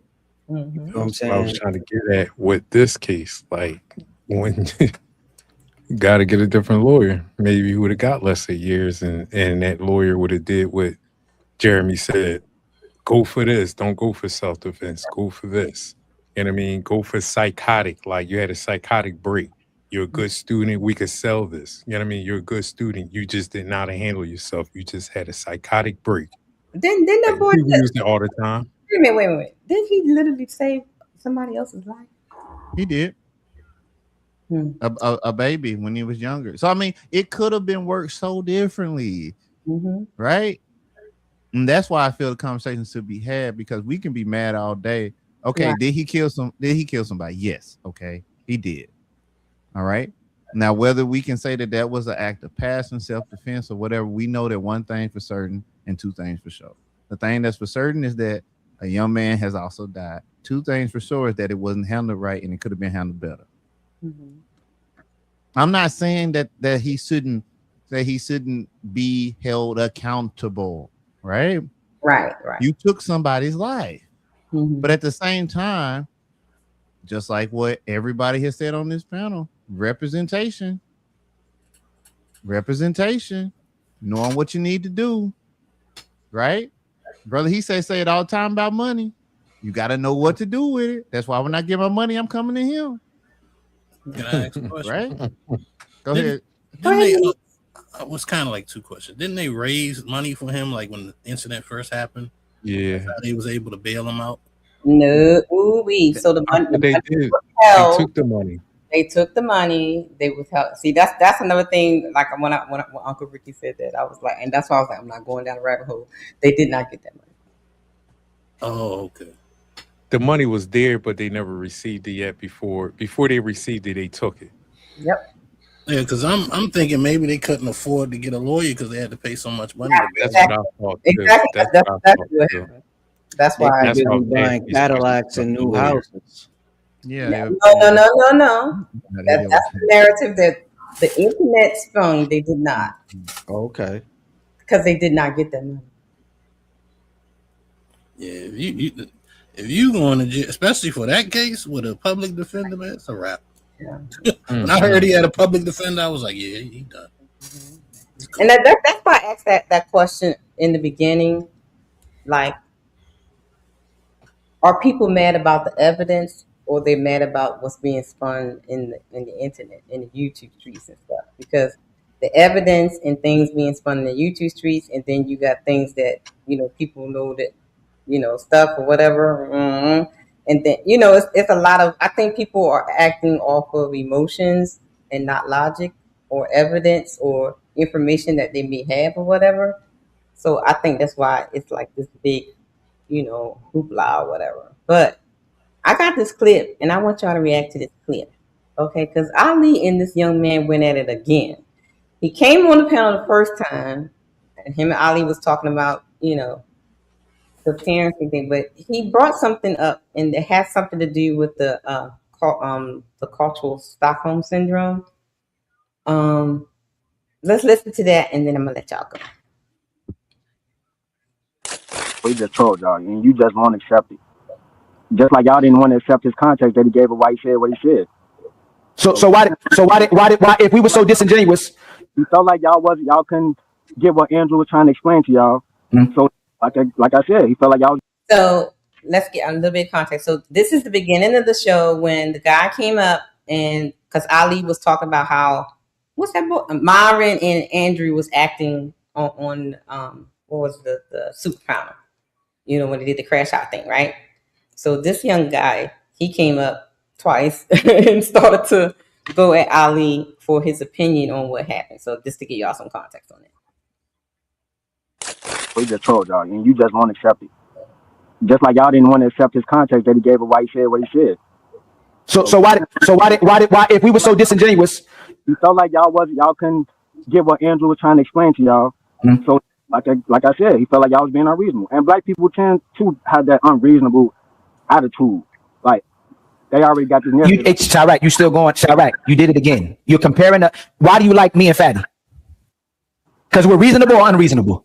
I like y'all because y'all reasonable. Shit.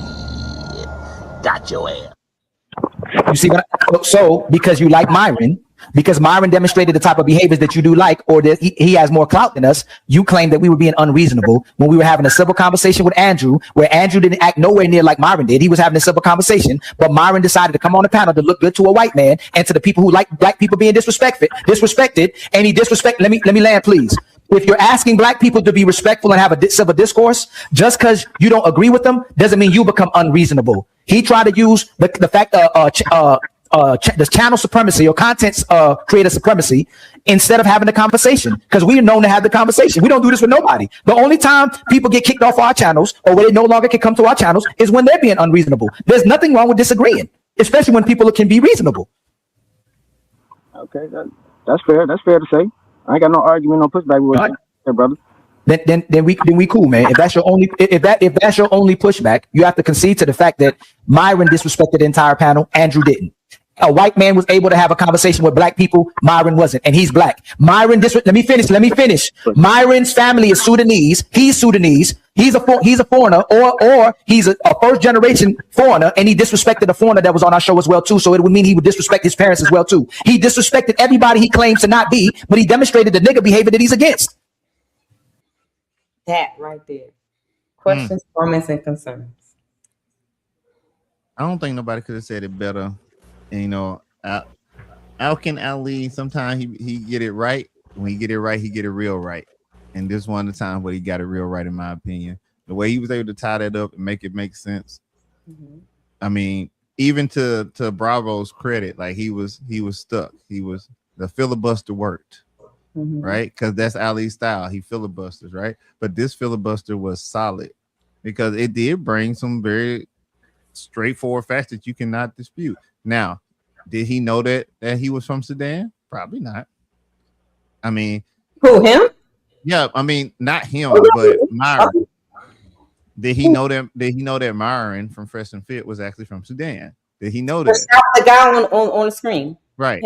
Yes, he said he been following Myron for years. Okay, so if he know that, then he knows that once that hook gets dropped, it ain't much, no wiggling on that. Like that was a solid catch. Mm-hmm. Like anybody that has been following them for a little while knows of the story. They also know his actual like police quote unquote background, right? So he should know how he has a higher standard because of the job that he had. He could have went deeper. He could have went in. He could have really said, you know, he's supposed to have been a person that upheld the law, right? He's supposed to have a certain standard, and he's not exhibiting that, right? So he really cut him some slack. I think he did good, honestly, for that, because the tie-ups were perfect. Anybody else? Yeah, I just want to say this is an example of somebody that he kind of doing what the Republicans do, like top heads to say something, and then everybody, all the little minions will regurgitate the same shit. Mm-hmm. You know what I'm saying? Because they think that's the argument. He ain't formulating his own opinion. He just regurgitated what Andrew said and what Myron said, and it's like teamship at its best. You know what I'm saying? That's my team. This is what they say, so I'm gonna present this argument. I'm gonna just agree with them because evidently you like them more than you like Ali and Fatty. Mm-hmm. So he just picked his sides and he regurgitated the same BS they were saying. Anybody else before I hit the play button? All right, let's go. I just think he was trolling. I know. No, hey, fam. If me and Fatty did that on Andrew's show and Myron's show, you would say we were being disrespectful. It's because it's Myron. You're gonna say he's trolling. If me and Fatty, if let me finish. If he's a civil person, if he's a good debater, if he's the more knowledgeable and experienced person, you don't go on the show trolling people who didn't disrespect you. I get if he trolls people who disrespects him, but you're justifying these people who are supposed to be great debaters with trolling because they didn't want to have the logical conversation once somebody caught him in a hypocrisy or contradiction. That's what happened. Bro, like Andrew said, bro, he holds himself to the same standard he holds everyone else, even if he violates it. That's the part that y'all just can't see. So he became a hypocrite on our show. He disrespected us. We didn't. If do you Andrew and wait a minute, I'm confused. What? Y'all understood what he said? No. Nah, I was confused. I don't know who they're talking about because I would say Andrew Wilson wasn't really disrespectful. Right. Myron was. Andrew was disingenuous when Fatty said, or was it, I don't know, one of the Untouchables said, is he chimping out right now? Andrew should have said yes. So Andrew in that moment lost credibility right there. Yeah, he did. Yeah, and I think like when Rosa said, Andrew, are you laughing with him, something like that? And he, was like, it's funny. Like, yeah, that was great. Andrew and Myron, let me finish. Andrew and Myron, I know for a fact, believe in respecting people and being righteous. Myron was disrespectful to us on our show. And he insulted black people and he insulted foreigners when he was on our show. So it's one thing. Let me finish. He called him retarded for being a foreigner. And he said he didn't know anything because he was fat. So he talked about fat people. He talked about my IQ and he talked about niggas when he was on the show and he disrespected foreigners. Nobody disrespected him. And it was inexcusable. It's inexcusable. And if he wants niggas to have better behaviors, then the nigga need to practice better behaviors as well too. If niggas need to be respectful, then that nigga need to be respectful. Yeah, he kind of really went off. No, but Myron went off at the moment when Taz said, I don't like you. Right. Like, you ain't peeped that. Like, I don't like you. He was like, what? That's when he okay, Shiz, wait a minute. So if I say I don't like you, you're supposed to call me monkeys and niggers and No, Lord, really? Giving out. I mean, because that's what he's saying. If that's what I'm trying to figure out when you're gonna slide for Jesus. I'm just repeating what he That's said. a fact. I'm still waiting on everybody to slide for Jesus. Right? Ain't nobody. I don't think he was justifying it though. I think he was just saying what happened. I could be wrong, but he sounded like he was just saying what was happening. Yeah, no. I was just thinking because in my mind I'm saying like, okay. But no, here's the part let's look at the full timeline with abbreviated messages. All right. So the guy, Anthony, that's his name, right?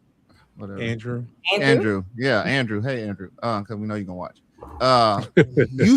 He started his stream on time, right? He was upset because we were running behind. The Empire was running behind, right? He was going live. His chat was going crazy about it being late. So he was DJing, right? But he already had that angst. So his team was already like feeding him, right? So then he gets up there, right? And he tries to do his normal thing. He can't do it though. He can't get it off. One, because Fatty was on him.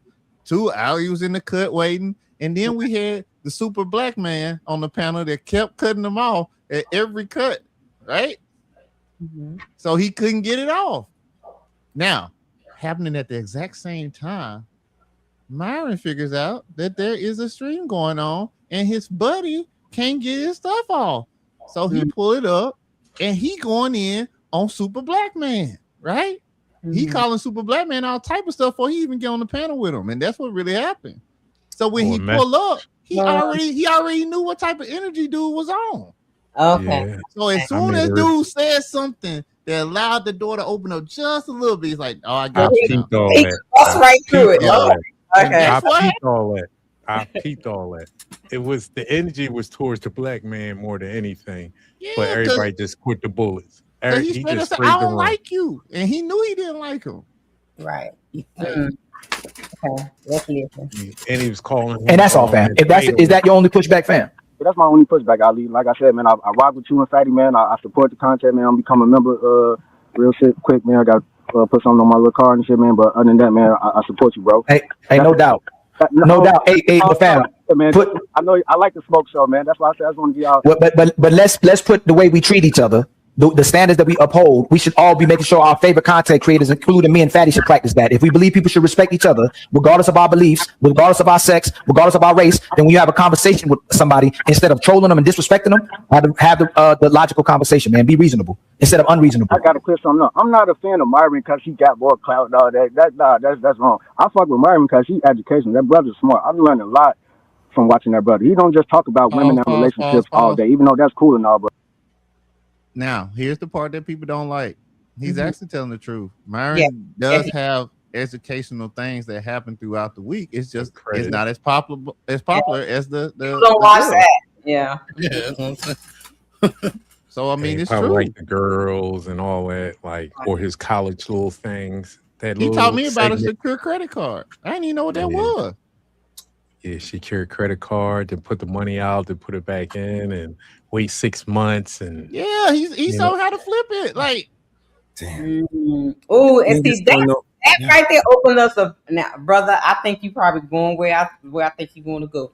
Go right ahead. I'll be right back. I didn't know you did, brother. I'm sorry. Yeah, nah, that's all good. I'm not even. You know, you finna tell me that was wrong. Nah, I just that whole interaction was crazy work. I don't see anything respectful or polite about it at all on Andrew's part. Only for the fact that, you know, again, that's his man. You know what your man was about to do. Yep. And once he started to act out like that, just to ask him, you know, can you say he was kind of acting outside his character or being kind of like the people that he described, to not give that some credence, at least like it was valid, to make it seem like it was invalid was a little insensitive and disingenuous to me, which now it makes everything off because y'all from the same street, you know what I mean? Like, it kind of looks weird to me. And the way that Myron is being looked at, I see the aggression and why it comes out the way it does because of the way he wants to be viewed. And you can't control that, sir. You can't control that. I'll show y'all in a little bit. We'll get through this first. No, hold on, bro. Now I will say I would have respected him a lot more if he had pulled out that 2K energy on him. It's like, yeah, he was acting crazy. So what? If he had done something like that, how 2K was, then okay. I mean, again, just the astuteness and the fairness and how everybody's so equal opportunity. Again, if you couldn't see a little bit of credence and validity in that question, that's where, again, it all rubs me the wrong way when they sit up there being so informative and instructional and breaking down all of these words. Well, let's see what emotional means, because that means, like, who the fuck y'all think y'all is to be like, y'all they have zero moral compass to be telling somebody about how to act. And for people to sit there and listen to them and like, now you're taking it in and he kind of maybe get the fuck out of here with that shit. That's where I get off the train at. They have the audacity to act like they have the moral ground to say anything to anybody. Who has white people got along with ever in history? I hate to take it there, but I mean, do your Googles. Again, all of y'all say y'all so smart and all of that. Fuck history. Go to the past. So, you know, like I said, that shit is all performative. A lot of the shit that y'all do is performative. But Myron particularly, he's doing that for a reason. And he's not going to get the results he get. Matter of fact, sis, we'll put that right back up. This is Myron to me, man. Can I make this interesting? Can I make this interesting real quick? Myron, you were in my space the other day, and I said, you know, you're doing a great job calling it these Jews, but, you know, if we take this country back, we want it for white folks. And would you go home? And you said, I was born here, and I'm not going anywhere. And this is where I think the problem is with working with non-whites, is that once you think you help us, that you're just going to stay in our country. Do you still stand with that answer? Bro, you look, man, I know you're trying to get a clippable moment here for your... No, it's the truth, man. This is the issue with whites working with non-whites. We're over here talking about a problem, then you bring it right back into, you know, this whole white thing. Like, dude, shut the fuck up. Oh, like you was doing the other day when people were trying to have an intelligent conversation and you kept bringing it down to the gutter. This whole white thing is what built this country, Myron. Shut the fuck up, dude. Hey, you Like, fucking sand. You sand nigger. Oh, you're a nigga too. God. Oh, wow. Somebody call the police. Getting A-Rap money. He's a nigga too. So again, y'all keep letting these niggas perform for y'all and, you know, be as naive as you want to be. But I'm gonna wave my flag unapologetically. A lot of y'all need to get out the house. Y'all need to do y'all Googles. Y'all need to get some frame of reference. Again, I've been 35. You ain't never been 50. You ain't see Michael Jackson when he actually did the moonwalk, when his hair actually burnt up. You getting all of this shit from the internet. Yeah. Some of us lived through all of this shit, seen all this shit before, and the game don't change, but the players do. Pretty much red pill. The game don't change, but the players do. So again, I know I come off a little unique, and I'm not a easy drink of water to swallow. Pause. Yeah, you're but I'm gonna keep pouring though. I'm gonna keep pouring. The world of how these women think and move. I rock with your show because y'all kind of highlight these women's thoughts live on air, so we can already see what we knowing, and it's kind of entertaining. But see, this is one of his minions.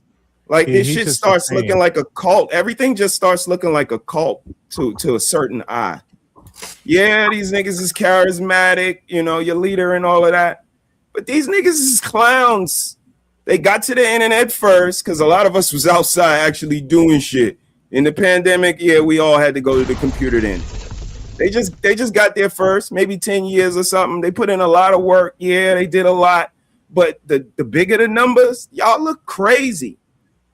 Mad at black people, mad at everybody, except yourself for not going outside and meeting people. You ain't never gonna meet as many people that was on your college campus if you went to college. Some of y'all be promoting niggas not to go to college. It's 20,000 girls on that campus. You gonna choose from the 200 in your office building. The 10 on your block. Oh, she got a fat ass. My bad. How that's working out for you? This shit, it's not hard answers to the test questions. But in school, they give you the lesson and then they give you the test. That ain't how life works. When you get older, you get the test first and then you get the lessons after. That's a fact. Y'all will catch on soon. I rock with mine because he's educational, bro. He's diverse in the content that he puts out. Yes, sir. Hey, my brother, Shiraq, is majority of black people criminals? I was a majority, let me say, out of 100%, I think 60% want to go the wrong way. And that's the problem that I have with the black community. Shiraq, less than 1% of black people engage in crimes, fam. Look what you letting people put in your brain. You just believe in and feeling that. No. Shiraq. You from Chicago, obviously, right? Yeah. It's more of a city that's known for being violent, right? But less than 1% of black people engage in that type of violence or homicide. Shiraq, fam. You are letting people create a narrative about black people when less than 1% of those black people engage in those type of acts. No. Can you concede? Can you concede? No. Shiraq. That's not the point. Please don't move, family. You believe that 60% of black people engage in those acts. That's what you just said. Yeah, I do. And you were wrong. I don't see it that way, Ali. But it's so. What do you do with that, gentlemen? When you talk to somebody and walk it down like that and say you were wrong and their answer is I don't see it like that, how do you handle that? He need to lead a block.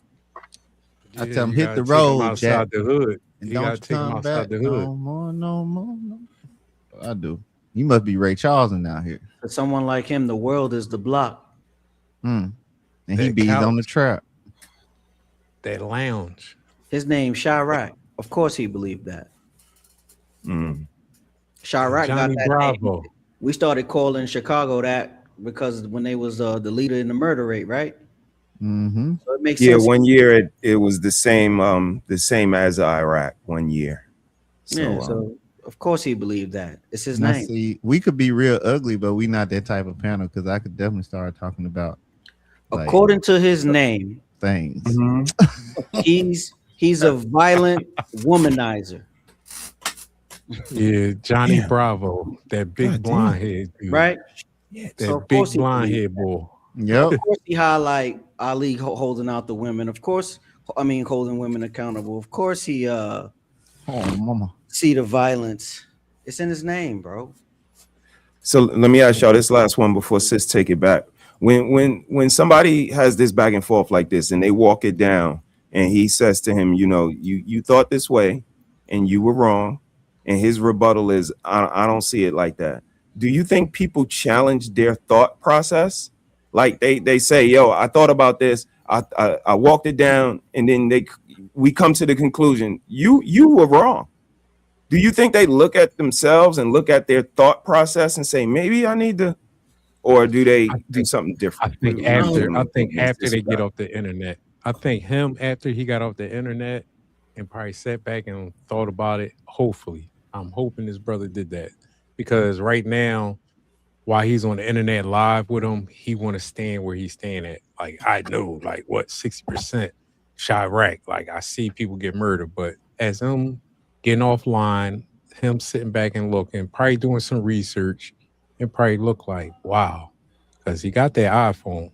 I know he's gonna Google it, ChatGPT. Like, you know what I'm saying?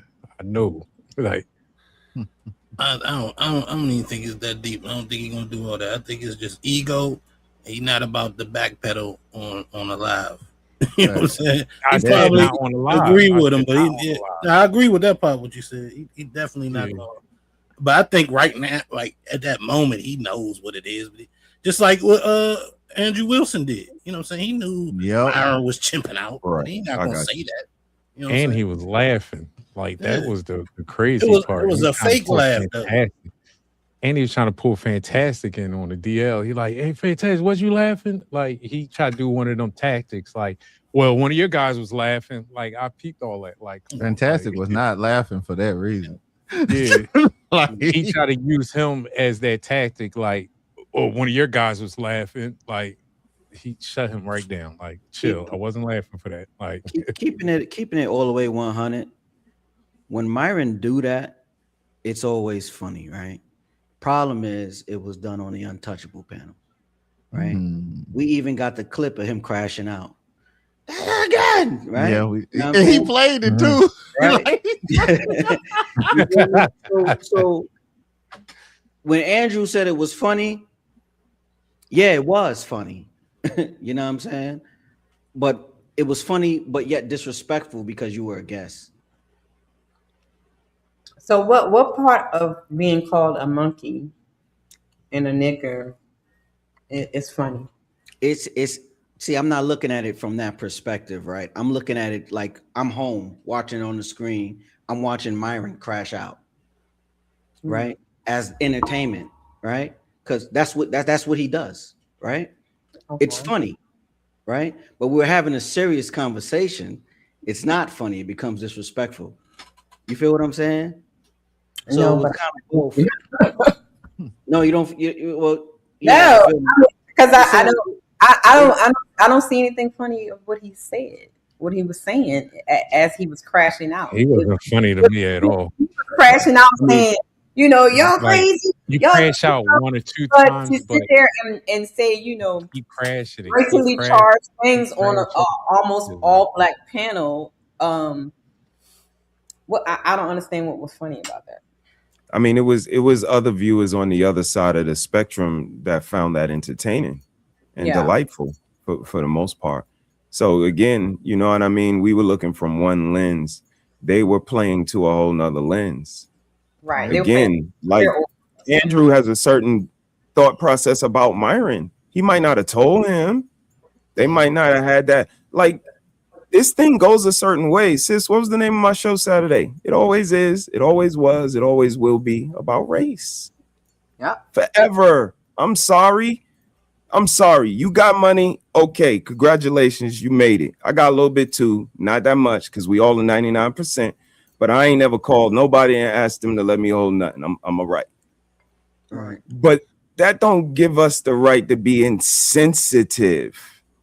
Me and my wife, we talk our talk, but we talk from a place of we love our people. That's indubitably, unequivocally, do better. We want to see you better. the kids would benefit from it. But when it's like the blacks, like that's crazy coming from what? Wait, what he say? Like now we borderline insensitive, borderline. And when we start doubling down and tripling down, like fuck you and your people and y'all and your Malcolm X and he was a follower. Again, I can go down the line. Martin Luther King, a cheater. All of this stuff is a little like we've come to a place where while we talk crazy about the dead, we talk crazy about like it's nothing. We smoking on packs. But let me say something to a girl about her manufactured body she got from Miami.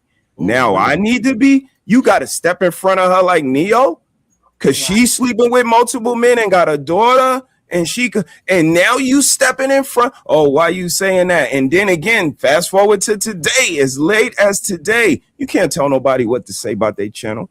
But it was a lot of people saying that we shouldn't be saying what we say over here. And we were saying the answers to the questions y'all asking today. Promote conscious fucking parenting. Shout out to the people who don't have no kids that consciously said, I'm not bringing none of them into this world because they require attention and assertiveness and resourcefulness and empathy and sympathy and education. The people who said, nah, I'm not going to do it, kudos to y'all. But the people who said I am going to do it and y'all ain't shit. Like we had a saying, shitty mom gang, that ain't go viral. Bet you that. Nothing we say over here, nobody on here, shit we say over here till it inspires them to do 2 weeks worth of shows or until they want to talk about us and call us everything but the child of God, when all we trying to tell y'all is what y'all asking today. Why the parents don't give them no tools? Why the parents don't show no maturity? Why they not even together no more?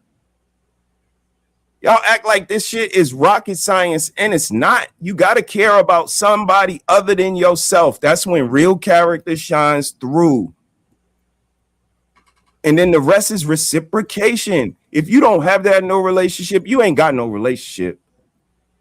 And it's that simple. And what Andrew and them displayed was that loyalty, even in the negative sense. This is their people. They used to call you a ninja lover just for doing something good for a black person. They'll hang another Christian from a tree in a minute, and they're a Christian too. And this is the people we talking about. Oh, you know, I lived in an all-white town too. They wasn't as nice to me as they was to Ricky. I'm gonna be honest with y'all. One year I made $14,000 in a year. They wasn't trying to give me no work. And I went back to coach my old school's basketball team. I was leading men for $14,000 in a year. And again, I wasn't met with the pleasantries Ricky was met with. It was a lot of insensitivity. It was a lot of doors slammed in my face. So I got to see something a little bit different. So it just brings the conversation full circle that you're gonna get all types of people, but judgment is gonna be your determining factor. You got to judge people, and you could keep judging them on the content of their character and not the skin and all of that. I'm not mad at none of that, but eventually reality sets in, and people are who they are. And when they show us shit like Andrew and Amu, what is his name? Adu Foodle or whatever the fuck his name is. Come on, man. Who that? Who you talking about? Who you talking about, brother? Who you talking about, Byron? Jafar. Yeah, you know what I mean? I think it's like I'm a rule Foodle or some shit like that. Like you gotta see people for what they are and you know, govern yourself accordingly. And like always, protect yourself at all times, y'all. For real. That's terrible, brother. That was terrible. Here we go. Just only a few more minutes, y'all. So look, is that Chirac? Chirac, slow down, fam. Slow down, fam. If I said 80% of white people commit crimes, and I found out that only less than 1% of them committed, and I said I don't feel that way, do I have a bias towards being negative towards my own people or towards white people? You can say that. You have a bias towards your own people, fam. A negative one. There's a self-reflection you need to do about your own people because of what people are teaching you because of experiences that you had. Your anecdotal experience is you putting it to all black people when less than 1% of black people engage in that behavior. Do you know that 70% of all the rest of white people? We ain't got to talk about white people. I'm trying to fix our problem. You get what I'm saying? No, but you get what I'm. You see how? Oh, God damn, sir. All right. hey. You just make sure you get their packages there on time. I tried not to say it, Nino. I tried. That's what I thought when I said. I was like, "Does he work for Amazon?" I tried not to, bro. The Amazon driver. You don't get there and get my Prime where it's supposed to be. That is crazy. Why you on the phone anyway, sir? And you see how you Pay for that 3-hour flex joint. You've been parked for 15 minutes. I need you to get on that road. You see how quickly he didn't want to talk about the white people? Yeah, I don't get that because the white people like talking about us. No, because he's working for him. He's in the car. He got the logo. Yeah, you know I mean, he on company time. He messed around and say the wrong thing. It's over for him. He ain't trying to lose that job. That job was hard for him to get. I mean, so again, what he doing there? What he doing there? This is no different than the ladies that we talk about. Fuck he doing on Ali's show? Like, do your shift. Like, y'all niggas don't got no discernment. Like, niggas don't got discernment in 2026. Do your job, sir. You couldn't save this. This couldn't wait. And that's, same thing with the reaction to these little dead people. Like, this shit can't wait. Like, y'all, that press. This shit is nuts. It just looks weird. You ain't got nothing else that you could chime in on today. And don't even have your own opinion on this shit. You got 8, 9 other motherfuckers to come up so y'all can make like one legitimate opinion. Like, run down, do your journalistic integrity, get the information you want to present, and spark a thought. Shit looks like gossip when it's just 9 motherfuckers up there talking about this little dead baby. And I ain't seen none of y'all do nothing for the babies in y'all stream. Where's the book bag drive stream? Where's the library stream? Where's the kitchen stream where you teaching the little motherfuckers how to nailed it? Pause. That's a baking show. If you're not nasty. But again, this is what I be talking about. Since it ain't no fucking versatility, they only know how to teach these young people negative stuff. How to be grown early, how to activate them coochies and them little peens, how to do a lot of negative shit. This is what the people see. This is what Homeboy sees in his lens, that 60%. It's the way we glorify this shit. Dang. I just, I'm going to land my plane. It ain't no Huxtable houses. Like, y'all ain't shit as adults. Y'all house is probably not clean. Can't get no cran apple juice in there. Probably can't get nothing but soda or something processed. Like, y'all are horrible adults. A lot of coochies is stink. They can't sit between your legs to get their hair done. Like, y'all not cool like that. Men don't buy cologne like that. Y'all not like that. Button on my joint. I wouldn't want to be around y'all. Y'all don't have the articulation to talk and explain things to me as a young person, to tell me how things are gonna go. You talk about what up, shout it, and scoot, bow, bow, bow, bow. Kids aren't going to learn from that.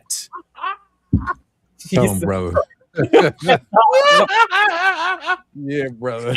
But this is what we be talking about, sitting in these boxes. Y'all take these little things and use them as like purses. They cute when they small. They cute when they new. It's cute. But when they get older, and it's what we see out here in these streets, these 16, 17-year-olds that y'all want to have conversations with about for weeks, these kids are manipulative. They're conniving. They learn from their mamas. She get it from my mom. So, I hear what everybody's saying, but y'all got to wake up, man, because we're in a unique time. And if we keep on acting like women aren't humans and kids aren't humans, and oh my God, everybody lost some kids, everybody with some bad parents sound like to me. So we gotta, kind of get our priorities back straight and stop worrying about all of this nonsense that don't make better families and better people. And I land my plane there. I got to get up early tomorrow, sis. I love y'all. No, you too. Thank y'all for letting me be crazy. Brother, I got one question for everybody. Yeah, sure, sis. Sure. What lesson would every parent take from this case? And then turn it around and say, what lesson should every teenage boy take from this case? It's an easy one. No parent should bury their child. If it's not natural causes, no parent should bury their child. If everybody think like that, we might do a little bit better. Parents will be a little more sensitive, informative, empathetic. Kids would be a little more empathetic, respectful to their parents, the elders, the plight that they had to go through to get them to be the selfish, entitled little asshole that they are today. Everybody need to look at themselves, play their part. So no parent should bury their child, y'all. So blessings to all of those that do. I couldn't imagine the pain that you feel. And everybody else, govern yourself accordingly and protect yourself at all times. I love y'all. Thank you, sis. I got to get up early tomorrow, y'all. Brother. Be safe. All right, Shizzy. What should every parent take from this case, and what should every teenage boy learn from the case? What should every parent take from this case?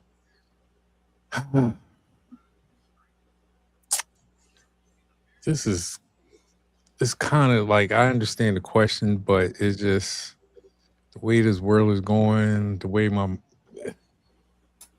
what parents though? Which ones? Like the logic ones, or the what parents are we talking about here? Shizzy, don't be difficult right now. No, I know. Like, listen, brother, in my head, you know what I mean? I'm just sitting here thinking. Let's go with the parents that want to do better. Right. Okay. All right. Parents who want to do better. Teach your kid, in situations. Be careful. Have awareness. Don't be scared to tell a teacher. Don't be scared to be a punk. You know what I mean? Punks lives. Gangsters dies. You know what I'm saying? So just... Okay. Punks lives, man. You know what I mean? Gangsters die. Okay. Yeah. My answer is simple. It's not what you know, it's what you can prove. Okay. And that's to the parents or to the teenage boy? Which one is that? That can be applied to both parent and kid. Okay. I rock with that. Okay. Nino, what lessons should a parent take from this case? And what lesson should a teenage boy take from this case? I don't know, man. I mean, because it's like not something new to me. You know what I'm saying?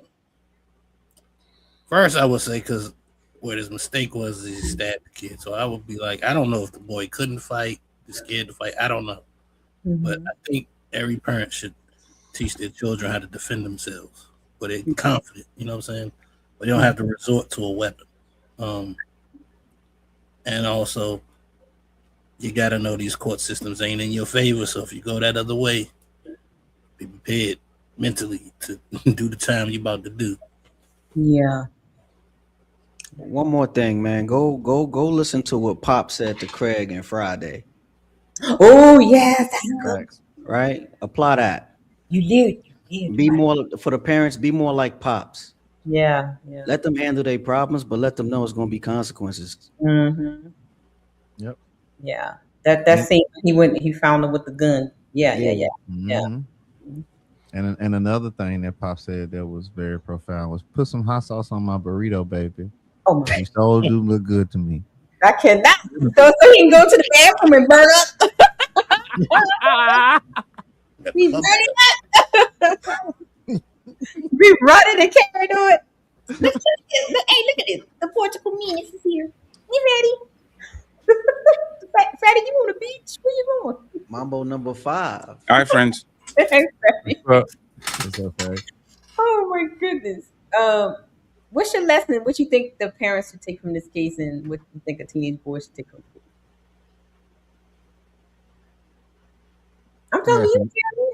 Oh, I'm sorry. I didn't know who you're talking to.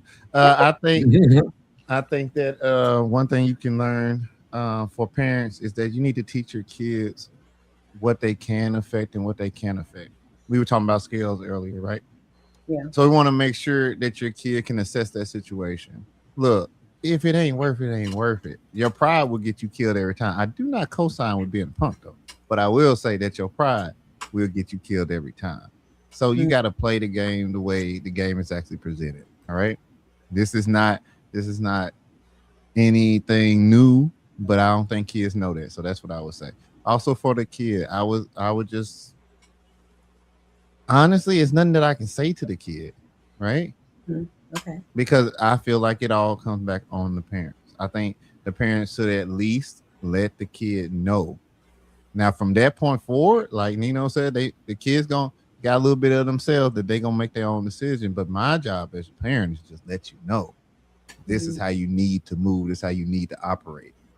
And then from that point, if we get into this situation, at least in my mind, I can say, well, I did everything I could do.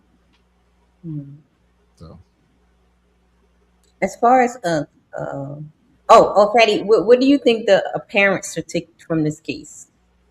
Like everything that's happened, what parents should take from this, like for examples, and what to do with their kids, and what to do if this happens, or what do you think? There's nothing you can do. Kids are going to be kids. I was told to keep mine to myself. I was told to go to the teacher if you get in trouble. I was told to call 911. None of us did that. Kids are going to be kids. They're going to have to learn the hard way, just like everybody else. So the parents can do nothing, because I guarantee you, Metcalf, his dad kind of told him, "Hey, keep your hands to yourself." I guarantee you that the Karmelo dad says, "Hey, don't be reckless. Don't do stupid things." Right. I guarantee you. Don't go where you don't like. These people, it's not that these people don't know what they do. They are kids. Usually take us 30 years to stop doing dumb shit. All of us have things we regret doing in the past, that if it was 1 second or one decision on the wrong way, we'd probably be in a hospital, in a coffin, something like that. All of us, including me. Get into fights I shouldn't, go play basketball and be too aggressive, take things personal, have a uncontrolled ego. All of us been through that phase. And if you haven't, you are a bitch. Because that's how you actually get into a man. Lions don't get into be lions without fighting other lions. That's what happens. It just went too far. It went for the, like, when Thanos said, don't aim for, like, next time, aim for the neck. Yep. That's my daddy thing. A lot of times it's actually the opposite. Don't do it. Because if you aim for the neck, probably you can come back from that. But it's, in my opinion, you see what I'm saying? It's contradictory. Americans are gun lovers. When they are showing you how to shoot, where do they say to aim for? Head. Vital spots. Head from the head. No, it's the chest. Yep. Because it's the area that you're probably not going to, you're going to either eat there or very close to it, and you are going to neutralize the. If I go to the gun range as a date, if this is the culture, aim for the chest, aim for the chest, aim for the chest, and then somebody aim for the chest, and everybody like, oh! Right. What? Why did he have to aim for the chest? Because that's what you tell people to do. But see what I'm saying? It's everybody's inconsistent depending on if it's home team or away team. Right. And kids can have a standard, because if I'm teaching my son to do what's right, and you are teaching your son to do what's right for them, my son is in danger. Exactly. If I'm teaching my son, go by the rules, don't sucker punch nobody, don't gang up on nobody, don't approach, don't put hands on nobody, and you are teaching your kid, hey, if they put your hands on you, you better not come home. You better go back them and get him. Right? Yeah. I said he's going to suffer. Right? So you are run from a fight. You better fight him back. So you are telling me that I'm raising my son to not run from no bully, And then when my son does exactly what I told him to do, if they put their hands on you, put your hands on them, defend yourself. Now all of a sudden, I'm a bad dad, and you no. Like again, kids are going to be kids. There's nothing you can do to save a kid from himself, because usually on situations of adrenaline, he's going to do what he feels like it, not what you told him, on a very calm situation with no noise, no aggressiveness, no danger, no nothing. So Yeah. is kind of ridiculous. Like today, like the guys from the other side are talking about Chuck the Builder, and they did a 180. Now all of a sudden, self-defense. He had the right to shoot him 6 times. I hope he gets scot-free. Base, Judy's base. Why are you getting mad about words? Even though if he's instigated, he shouldn't have the. See what I'm saying? Right. And this is the problem we're dealing with. Like the same people that complain about the lopsided court when it comes to family issues. And they cried at the man. Oh my God, look at how the man treat the courts treat the man. They have a lopsided public opinion about who has the monopoly on violence. They don't want everybody to have a monopoly, access to violence. They want a specific group to have a monopoly on violence and racism, because everybody was for pro guns until the Black Panthers got some guns. Right. All of these people are very okay with racism, because you can see in the comments they are okay with racism until Tess decides to be racist. Tess should be your hero. You should shake on and says, that's the type of discourse I love. I am on the chat. I see 10,000 comments, racist comments, zookeeper, zoo, chimpy, all these comments. Tess does exactly the same brand of comment. And instead of saying, shout out to my boy Taz, he's racist just like me. Oh, he called him a white boy.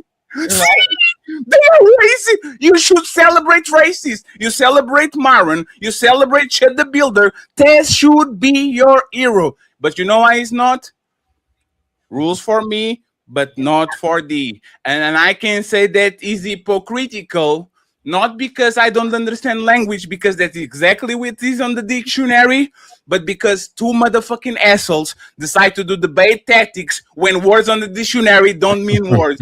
As long as I do, I can say I'm a vegan save world, and people that are not vegan are evil. But if you catch me eating Burger King, I'm still not hypocritical, because I was honest about it. I'm consistent in being inconsistent. So now I can do rules for thee, but not for me, and walk scot-free, because the dictionary definition actually saved me from consequences and from actually the definition on the dictionary. This game is rigged. We didn't do nothing, and we still got the same consequences of people that actually do. So are you going to tell your kids to fight back, or you tell your kids to go to the back of the bus and to kind of respectfully? Shouldn't the dude deserves to die? Absolutely not. But at some point, we have to figure out if we should fight back or if we should go back to the motherfucking back of the bus. So just say it. Nino was brilliant on that post. Should Rosa Parks go back to the back of the bus because she wasn't supposed to be there? Yeah, but she's a hero. She's a hero, right? Pick a side. Now, speaking of, like, what do you think about the? Because we kind of talked about it, like, when it's not just the other side, the Valhalla, right? It's our own community that's divided and going at each other because they're choosing sides too. What do you think about that? Like, calling the coons and you're conservative today, but you're liberal tomorrow, and then just because this is fitting you, now you want to go at everybody else. That craziness. What do you think about when it's infighting? It's brainwashing, because you don't see the Chinese fighting each other. You don't see the Jews fighting each other. You don't see they fight each other when they close the door and nobody watching. Right. The Italians with the mafia, they don't let you. They like these people have one of the most criminals. The Yakuza in Japan, mafia in Italia, Chinese is full of, like I'm saying, all of these communities have the worst people of the worst, just like black people. But the difference is, in front of the cameras, in front of everybody, they say, who are you to be talking about us again? I know we have our problems, but what we're going to do? These people, unfortunately, and again, sorry to mention this, Django was not a fiction. Django was a satire on real times in 2026. You have house Negroes like Samuel L. Jackson that rather be accepted by massa as long as they get to be the main black boy and have the money and tell people what to do, than actually think for himself and defending him and people that look just like him. That's the reality. These people have no leg to stand. The only reason why they do this is money and attention and being contrarians, because they think they are better than they think they are house Negroes, then they are better than actually the people that are on the field. You're not. You're just lucky. You're just lucky. Because the same thing would happen if you learn how to read. Same thing would happen to you and to me. Oh, you learn how to read, Negro? I got you. They just think they're better because they get lesser whips. But you know, when Myron goes to talk with those white supremacists, what happens to him? Get called. Brother played that. Yeah. Like what happens to him? Is you are putting yourself right? So you are stuck. Like the movie Get Out is about you. You are stuck in a place like you are stuck. The people that should fuck with you don't like you, and the people you defend don't like you either. So if that actually is the price of your soul, I have nothing to say, Captain Native, to change people. But don't say that you are actually trying to fix whatever community they're on when you think that you are better than the people that were literally your partners right next to it. And if something happens to you, you are going to pull a Candace Owens and you're going to go to the NAACP and can you guys sue them, please? They're being racist. This is always what happens. You pick a side because you think it's the winning thing. And as soon as they start losing, you switch to the team that you actually supposed to be. And then you want people to forgive you and to love you and to support you when you are literally the reason why a lot of us are in problems, because you crystallize all the ideas that they had about us. And they're right, Toby? Yes, Massa. They are monsters and monkeys. I'm like them. I see them every day. So I don't know where the morality is. I understand the motive, the money motive, but like these last few days, Red, make me think why I'm going to do the political channel as an outsider. And I'm going to start every clip as your favorite foreigner reviewer. Every clip, every clip, because I don't understand how a motherfucking foreigner has more love for people on the other side of the ocean than their own neighbors. It's crazy. It's crazy how I have more empathy or more. I think I'm a little bit more responsible towards like the well-being of people that look just like me in the United States more than people that are born and raised, and because they feel some type of way, they shit on their own neighbors. Don't get it. Yeah. So while I was doing my little research and stuff, so I showed the guys these definitions that came up with the situations that we're talking about. Oh, nice, quick, nice thing. Thank you. So, cultural Stockholm Syndrome is a phrase when people become attached to the worldview of those who historically look down on them and then use it to judge their own people. And then I found this one, cultural betrayal. Cultural betrayal happens when our pain becomes content, our youth becomes talking points, and our people become props for approval. And this one is and that young man that Ali was talking to, I will tag him with this one. Internalized oppression. When oppressed people absorb the negative beliefs about their own group and then begin repeating them as if it was true. So right, you know why this is not problematic? Do it across the board. Right. But they don't target the specific group. Like you know what is the perfect example? The manosphere. Talk about woman when they do something dumb. But when a man does something dumb, use the same standard and put him on the summer gen screen. But you know what happens? Woman. He cheated on her. She probably deserved it. He put his hands on her. She probably did something. He fucked the dog. Maybe the dog was looking at it. Maybe he didn't have sex in 6 weeks. See what I'm saying? It's exactly the same thing.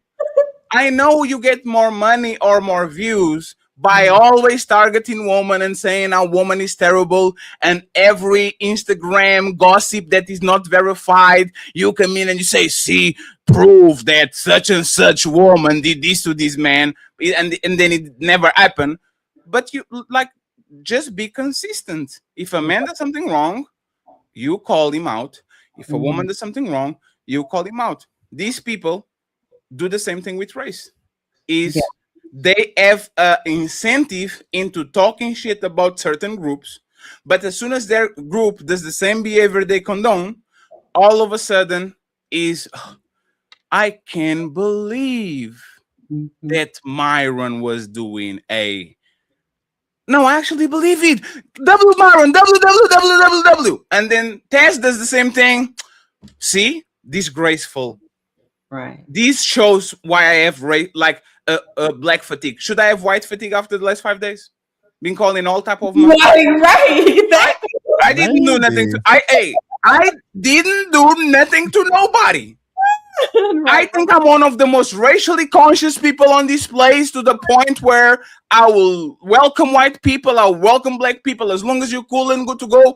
The Untouchable Empire is one of the most diversified groups that you ever have. Asian people, black people, Latino people, Brazilians, Portuguese, like you can find half Turkish, you can find everybody. You're going to be judged by what you do, not by how you look.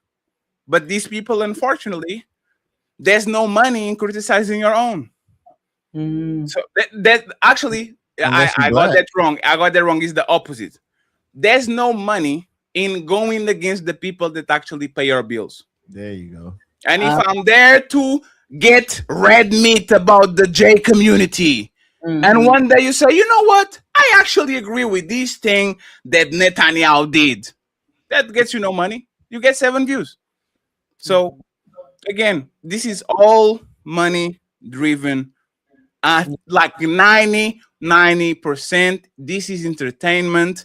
People kind of are using the tragedy of some people to make sure that they get their pockets full. And if something goes the opposite way, like we literally have in a overlap of the Karmelo Anthony trial and on the Chud the Builder trial, they will literally flip-flop in front of you, 3 days in difference, and they will feel nothing about it. They won't feel, hey, Red, you can do it, right? Like, you can do it. You can say, that was not self-defense. Right. He has the right to put his hands on him, hostile environment, being taller and bigger and all that, and then flip it.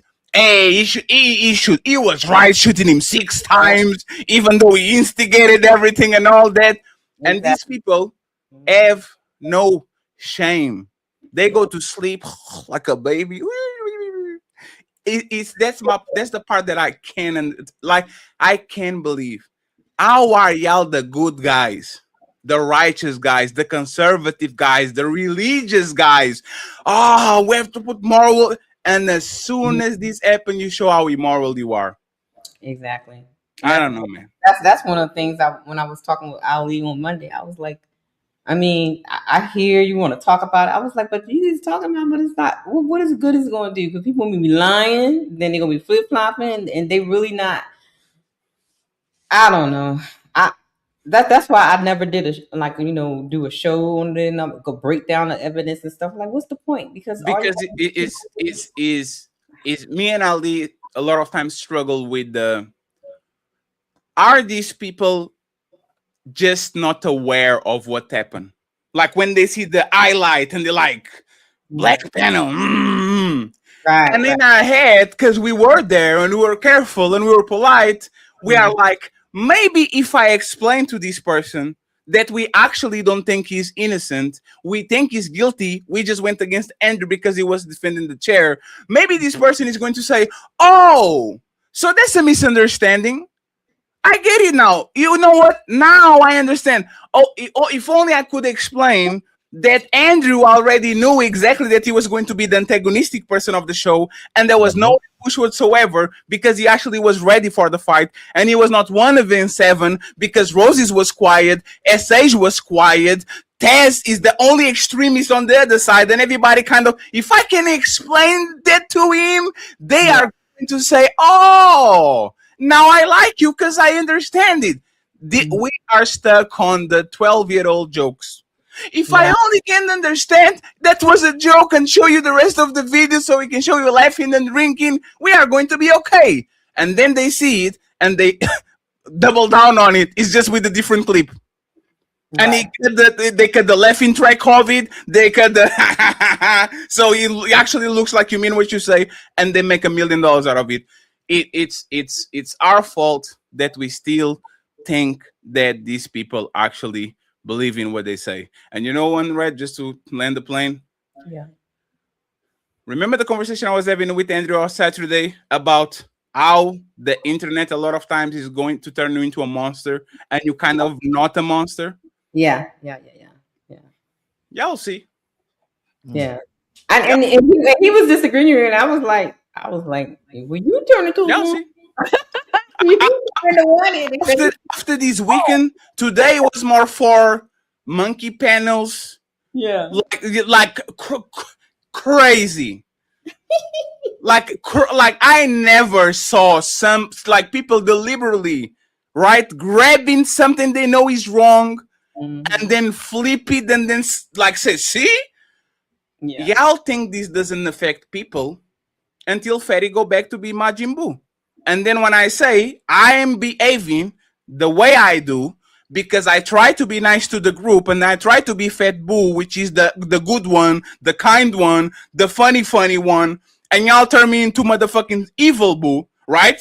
Or Kid Boo, and I go out that I'm married to destroy. Now all of a sudden I'm chimping out. Now all of a sudden, oh, why is Ferry not the moral police anymore? Because y'all made me do it. I can't be myself and still be punished by being kind to people that wouldn't spit on me if I was on fire. So what should I do?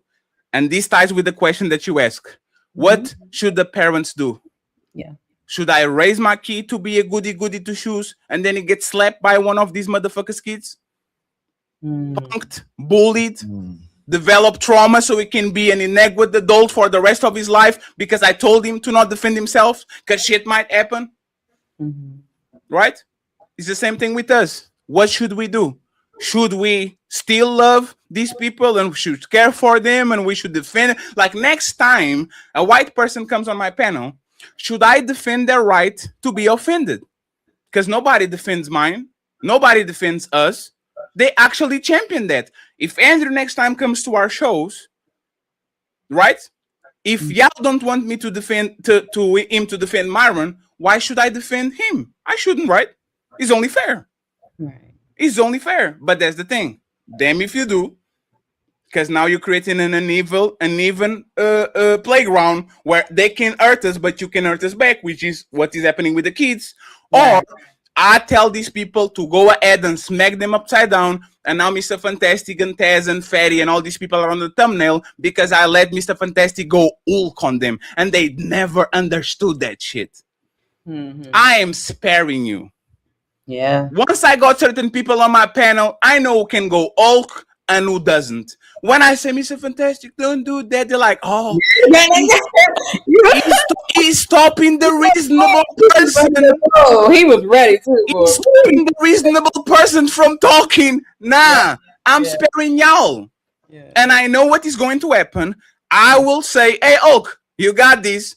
Hulk's going to smash.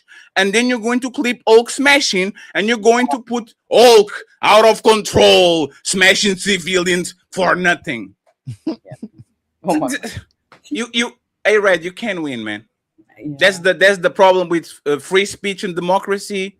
When you give the same power to idiots as you give to intelligent people, intelligent people and fair people and moral people lose because they are outnumbered. For every person that is actually honest and fair and righteous, there's going to be 100 motherfuckers saying www. And I'm outnumbered. I might be right. I might be, but I'm outnumbered. So what? Again, the conversation that's so good on relationships. Why should I be nice when the bad guy is rewarded? Why should I tell this woman the truth when Mr. Let Go will lie to them and get them home? Right. That person is clearly lying and getting the results, and I'm not. So, what should I do? I'm going to start to befriending married woman like CEO. Oh my God. Yo, what? God, CEO, you need to stop. Hey, CEO, we are going to stop you, CEO. I'm going to sue you one day. You better, CEO, you better watch it. I'm going to sue you one day. Oh my God. We're trained Cammy as an attack dog. You better, your time is coming. Oh my God. Oh, the ankles is gone, son. What's wrong with folding clothes, man? Ain't nothing wrong with Hey, that. man, hey, you know what's funny? Hey, CEO, I will tell you this, right? I kind of had a change of mind. Like, Mr. Let Go send me a message like this. Hey, man, y'all were trying to embarrass me and all that, and they still picked me. And I was right. I actually think about you, CEO. I was like, you know what's right? If they choosing to go, what the fuck am I to tell it? They choose the winner. You go ahead. Hey. Actually, I apologize, CEO. It's all good. Yeah, like made them fold the stinking drawers and the socks. Patty, you're gonna be a moral person in an immoral space, bro. Like, you absolutely right. It is going to be 100 immoral people for every moral person here, bro. Yo, you just described the content creation game. No matter what you do, they're going to flip it and turn it into content, right? For the dollar, and you get that part. So don't get too attached to it, bro. Just keep putting on the show. Just keep putting on the show. Yeah. So CEO, I have 7 years of detaching myself from woman. And I'm kind of finally doing it in the last 2 years. Like, it doesn't bother me. It looked like I went to the mountains and kind of, so I'm saying, like, my stomach still not, like, they call it red pill rage, right? You get the red pill, you get the knowledge, and then you have to digest it, and then you flush the shit out, and you accept things for what it is. A hoe doesn't bother you anymore. Let the hoe be a hoe. Treat her like it needs to be treated, right?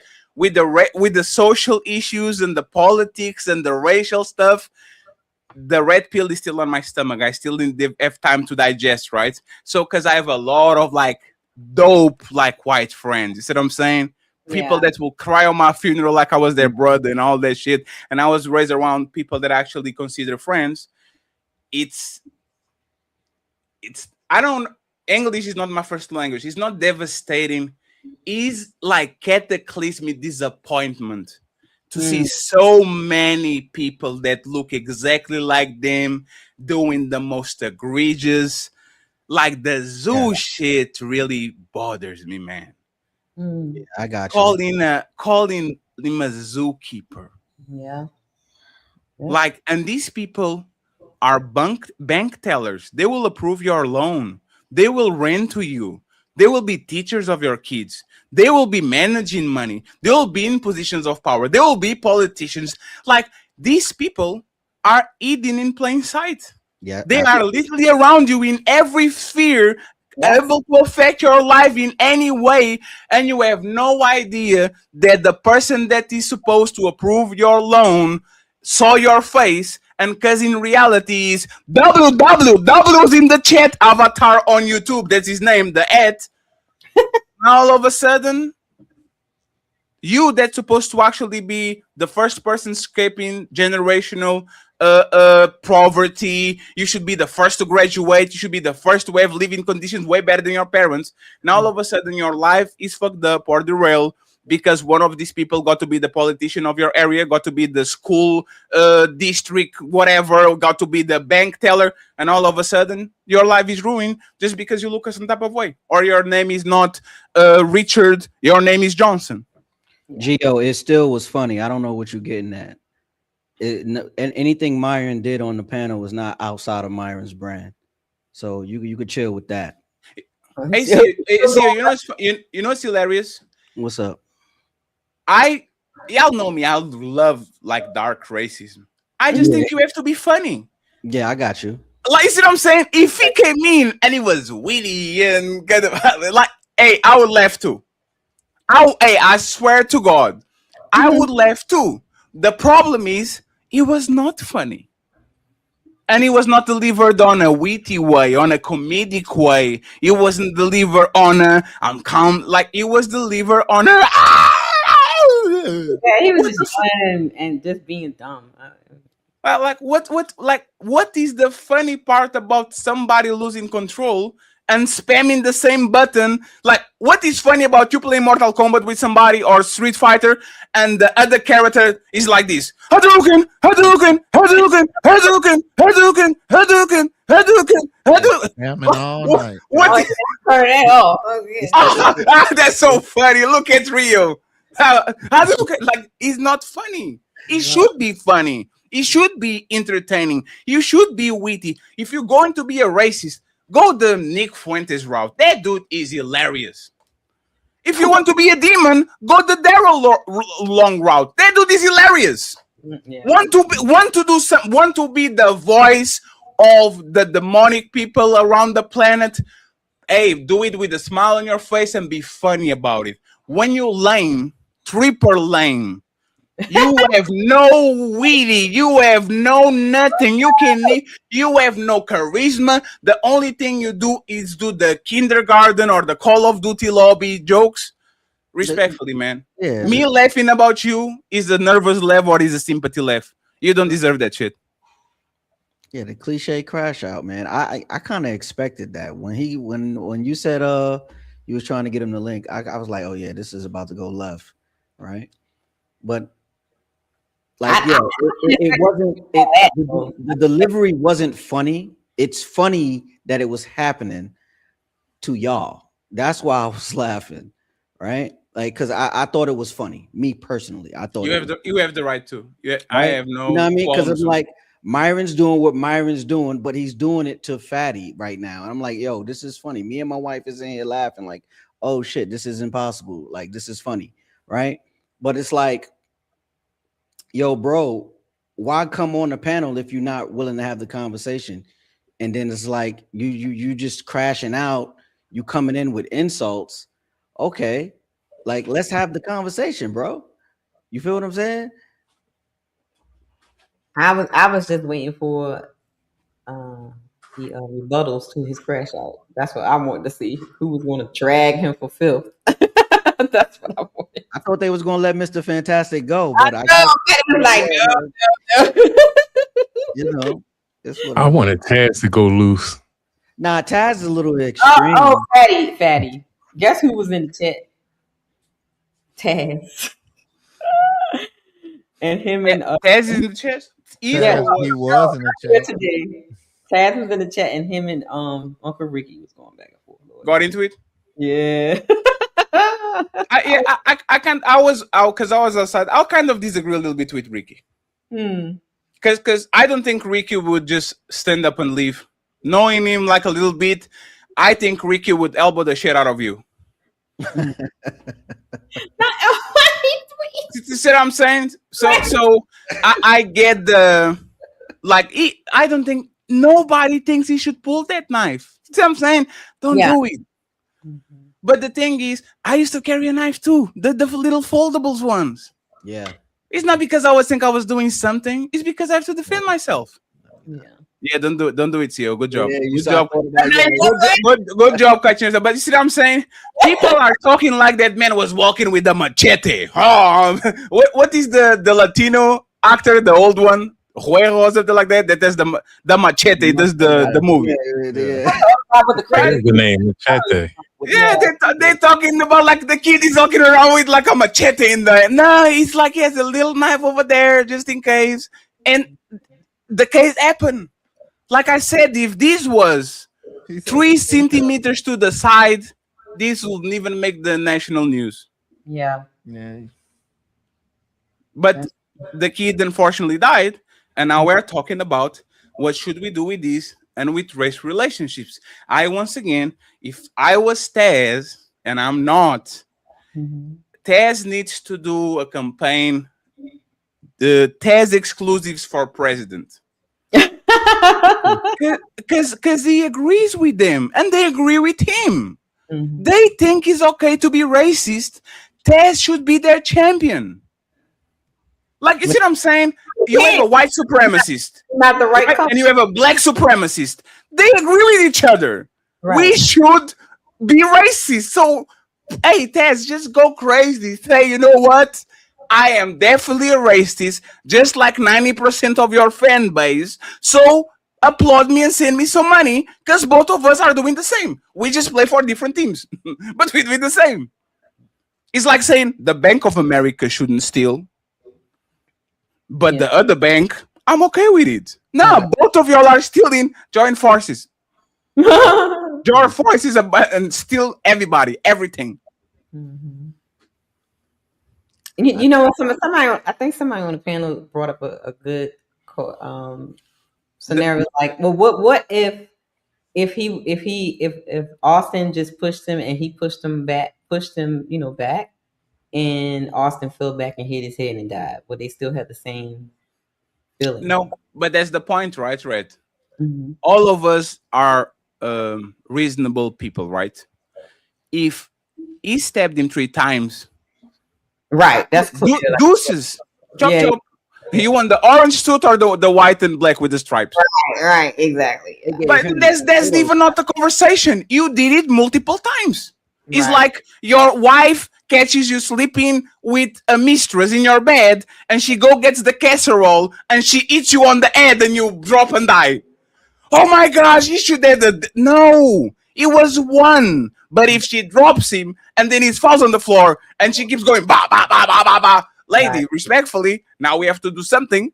Cause and you know what, this happens all the time. Y'all are noticing that your Instagram feed is becoming very violent lately, right? Oh my goodness, yes. They showing everything now. Right? You know how many times you see somebody punches somebody and they get unconscious, and then a person sees that they're unconscious and they go for the football kick. They go for the ba ba ba ba ba, and the person is already out. Kick to the head.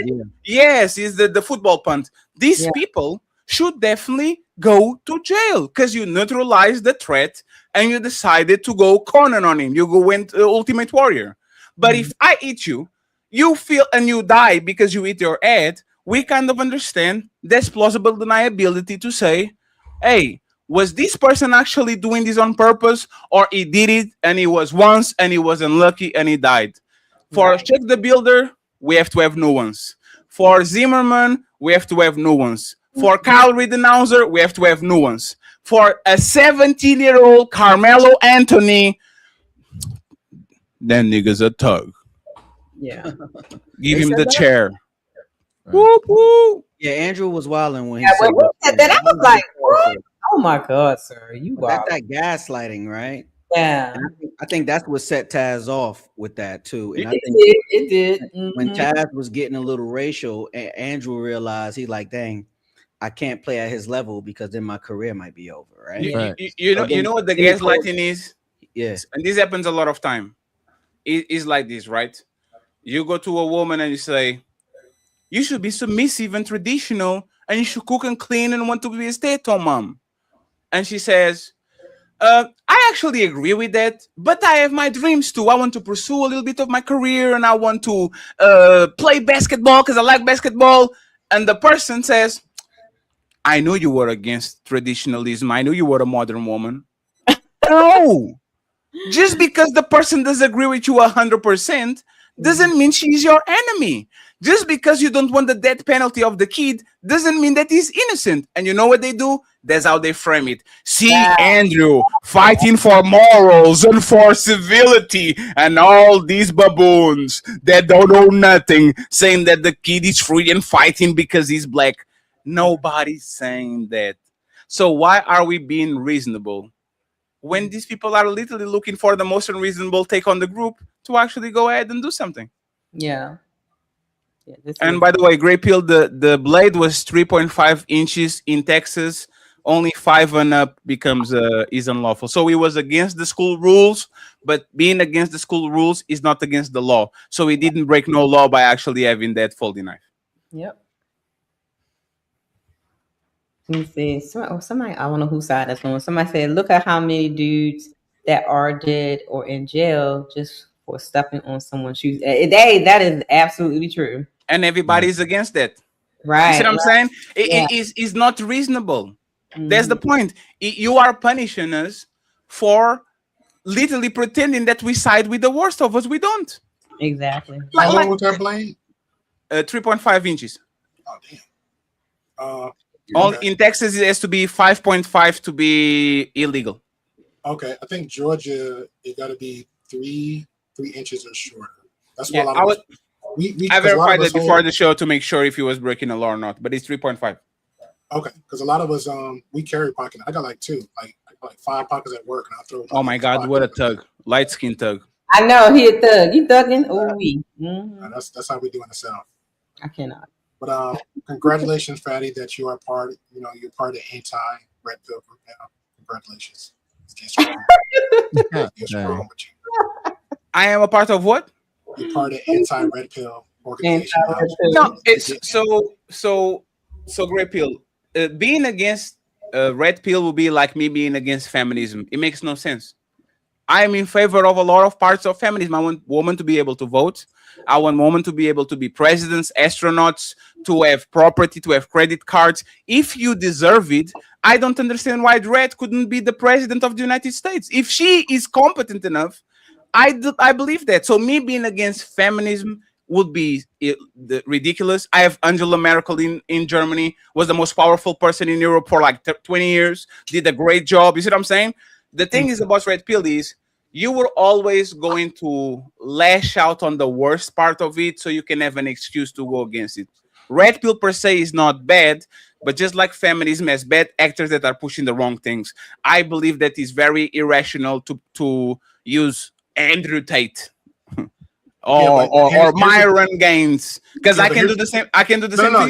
You're right. But here's the thing, though. As all the spaces I've been through, it just those guys kind of stand out louder, and then their negatives be echoed onto quote unquote the rest of the red pill. Because like my old co-host, Classic Ruby, she's considered red pill, but she goes by the stuff you're saying. Like, hey, if you're gonna be this way, if you want to be that quote unquote housewife, then you got to move a certain way. If you want to be the contrarian of I'm gonna work hard, get my degree, and then I'm gonna do everything else later, then go ahead and do that. But don't argue of the aftermath of that. You know what I'm saying? So sure. Those people argue those spots. The only difference is when people look at you guys, they look for those negative echo chambers. And when there's more of the negative echo chambers than the positive actual conversations, then we're like, you know what, damn, it's part of the red pill group guys again. Red pill. Oh, where I'm at in the minister phase. Oh, let me be aware of that. Let me look. So that's what I see all the time. Now it's kind of hard, and this is my opinion on this one. It's kind of hard to pick away the pieces on your end because it'd be a little bit too loud. Unless you have to like, you know what, let me take my time and watch it out, and then I can go from there. Or the digestible bites, like how Red would do hers, it'd be digestible. Like, okay, we got all through the bullshit for 3 hours. I got my money, got my suture. Okay, great. Now let me do the digestible bites. And then you can pick out that conversation. Because sometimes for most people, they there for the shits. Right. No, sure. Because I ain't a lot. I damn sure that when I knew I was fine with Andrew because I knew Andrew a long time ago. Other dudes right. Myra never changed. But the fact that I'm listening to Myra, like, hey man, you know, if you give me the link, I'll come up. But I know he's not gonna kick me. Like he was already prepping for the bullshit. So when he came on, I was like, here we go, here we go. And I was like, that was me right there on the excitement of the bullshit. But the only good thing came out of it, like I said, the not pegging you guys like, oh, you're one of them, is when how the whole panel handled it. You didn't have loud, light-skinned black women. You didn't have loud, dark-skinned black women. You didn't have no minus attached, but he touched on it. You didn't have loud black men. So that was like the only basis for everything else. But they kept rage baiting the whole entire time. Yeah. The entire time. So and Grey Pill. I am an entertainer, Grey Pill. I always going to peg myself to the lowest common denominator. If I have money, I never call myself rich. If I get woman, I never call myself him. I will always peg myself to the worst, the lowest common denominator, because there's no downside. But the thing that I do, I think, is you are going to be responsible entertainment. You are going to do entertainment and you're going to be responsible. But when women come on your show and they are not giving you the rage bait, all these things, you are not going to put them in the situation just so you can Frank Castle them out of the show and get your audience to say, yeah, like it makes no sense. That's why a lot of times when they say, hey guys, you don't believe her. I have to take shit at face value. Because if I'm telling you something too and you don't have no proof of the contrary, why are you insisting? Don't over pursue. Leave it alone. Let her walk herself or talk herself into something that you actually might then have to debate, and then you actually have the entertainment you want. But forcing entertainment for the sake of entertainment, we do it, but we are reasonable. That's why, for example, I didn't do like I did. I thought that shit was that it was 90% a great show with Andrew. And the Marwan shit literally shifted completely the situation. But even with Marwan, I don't think he should be offended by his own words. Matter of fact, we have actually worst videos of him do exactly, not just saying, doing shit. Yesterday I went on Cooley and I said, hey, Cooley, I was just trying to be a good host. But I actually have videos that show Myron acting in the things that he said he wouldn't do. And you know what Cooley did? Oh man, he's not here, so I'm not going to play the video. Do you think if Myron was there and he said he had videos about me showing that I'm contradicting myself, you think he would play it? Yeah. Oh my goodness, that's crazy. I literally have videos sitting on my computer right now that show that Marwan will fight you over words and that Marwan will pull a gun on you if he deem you a threat, even if you never touched him. You're just on his vicinity and he thinks you're coming for him. Right? If I was a million subscribers, 100,000, 200,000 at the massive fan base, you know what they would do? Yes, Mr. Fatty. Of course, Mr. Fatty. Yeah. But because I don't want to do that. I know. Most of that was in your Yeah, most of that conversation was in your Discord because one guy was like, because me, I was like, Andrew just flipped the script so hard of like, oh well, Myra's my friend. I was like, dude, you paid your way to get into that little cluster, whatever the fuck it is.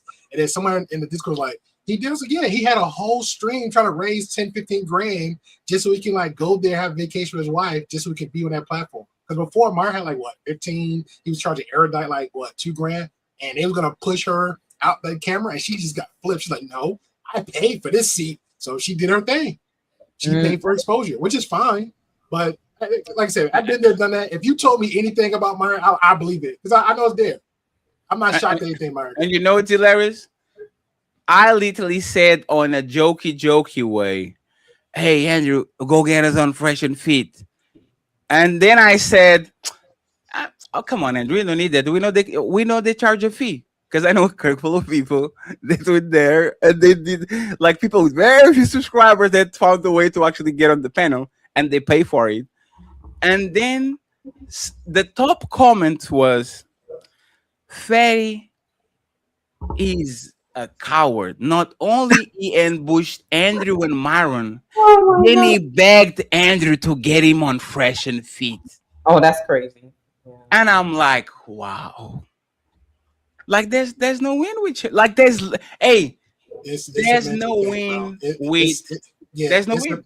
It's a mental thing because you and somebody else was talking about the space that you're in because it's pretty much going to go whatever your foundation is. Because we talked about the Abram Preach behind the scenes, but the Abram Preach situation, perfect example.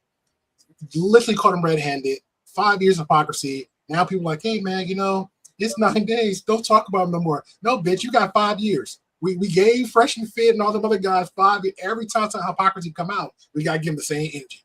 It just gotta be fair. You gotta give them the same energy.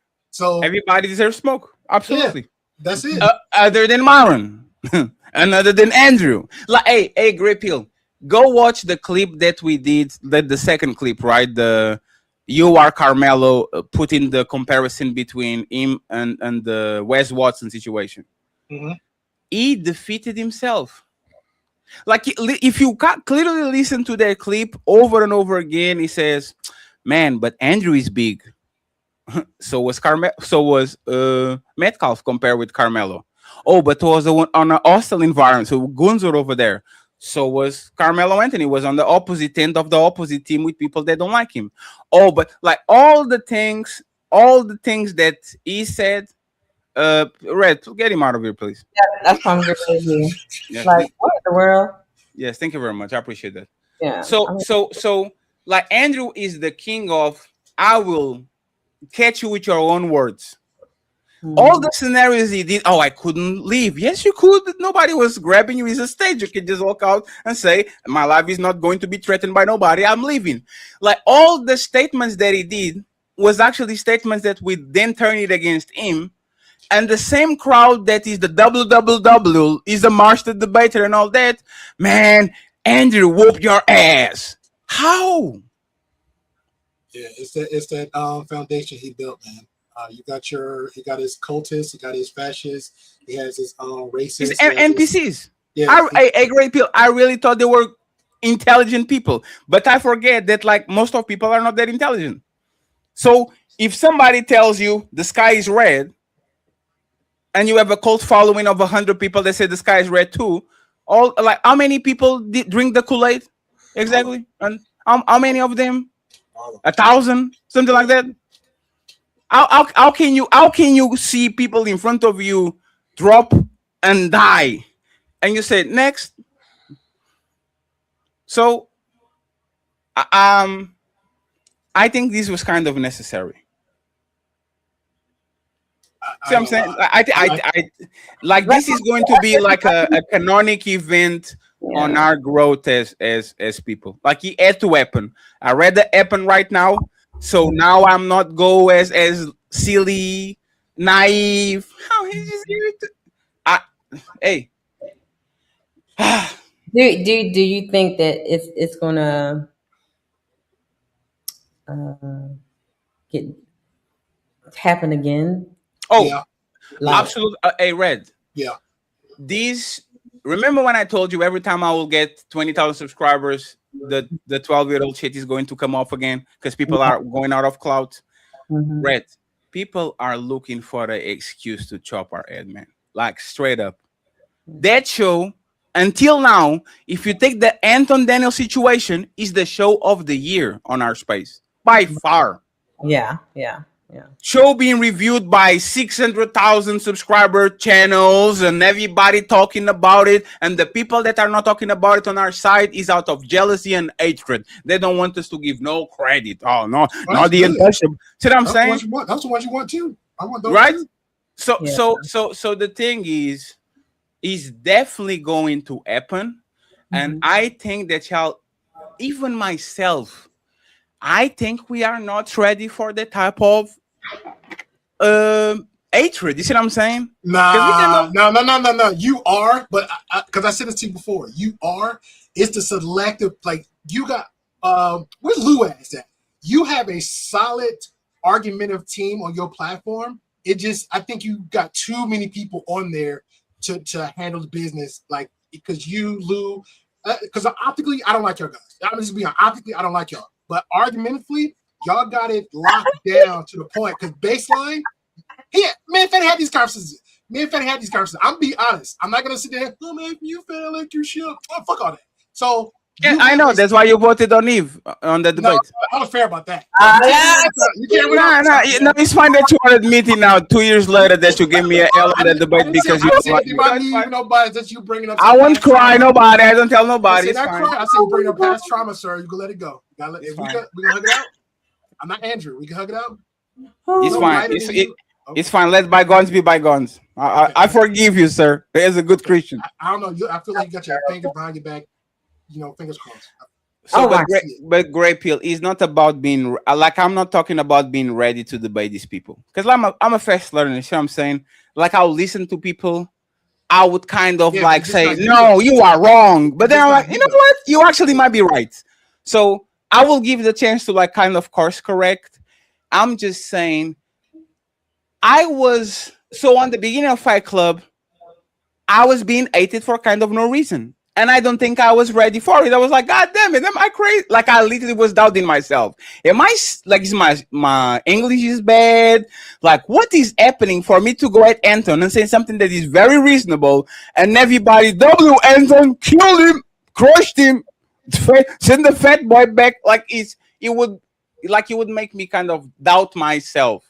Now that doesn't happen because I know people will gaslight you into you feeling guilty or like a loser or something like that. Yeah. I don't think we as a group are ready to be the villains. I really don't. I don't think it's the villain thing. I just think or no, you don't? Okay. No, I think it's the expectation of like because Red said, "Hey, are you?" Because the question was, "Are you ready for that extra exposures coming out?" And yeah, we know it's going to happen. I'm not. I'm willing to. I'm ready to deal with them as underdogs. Right, which is what we are. I'm ready to deal with them as underdogs.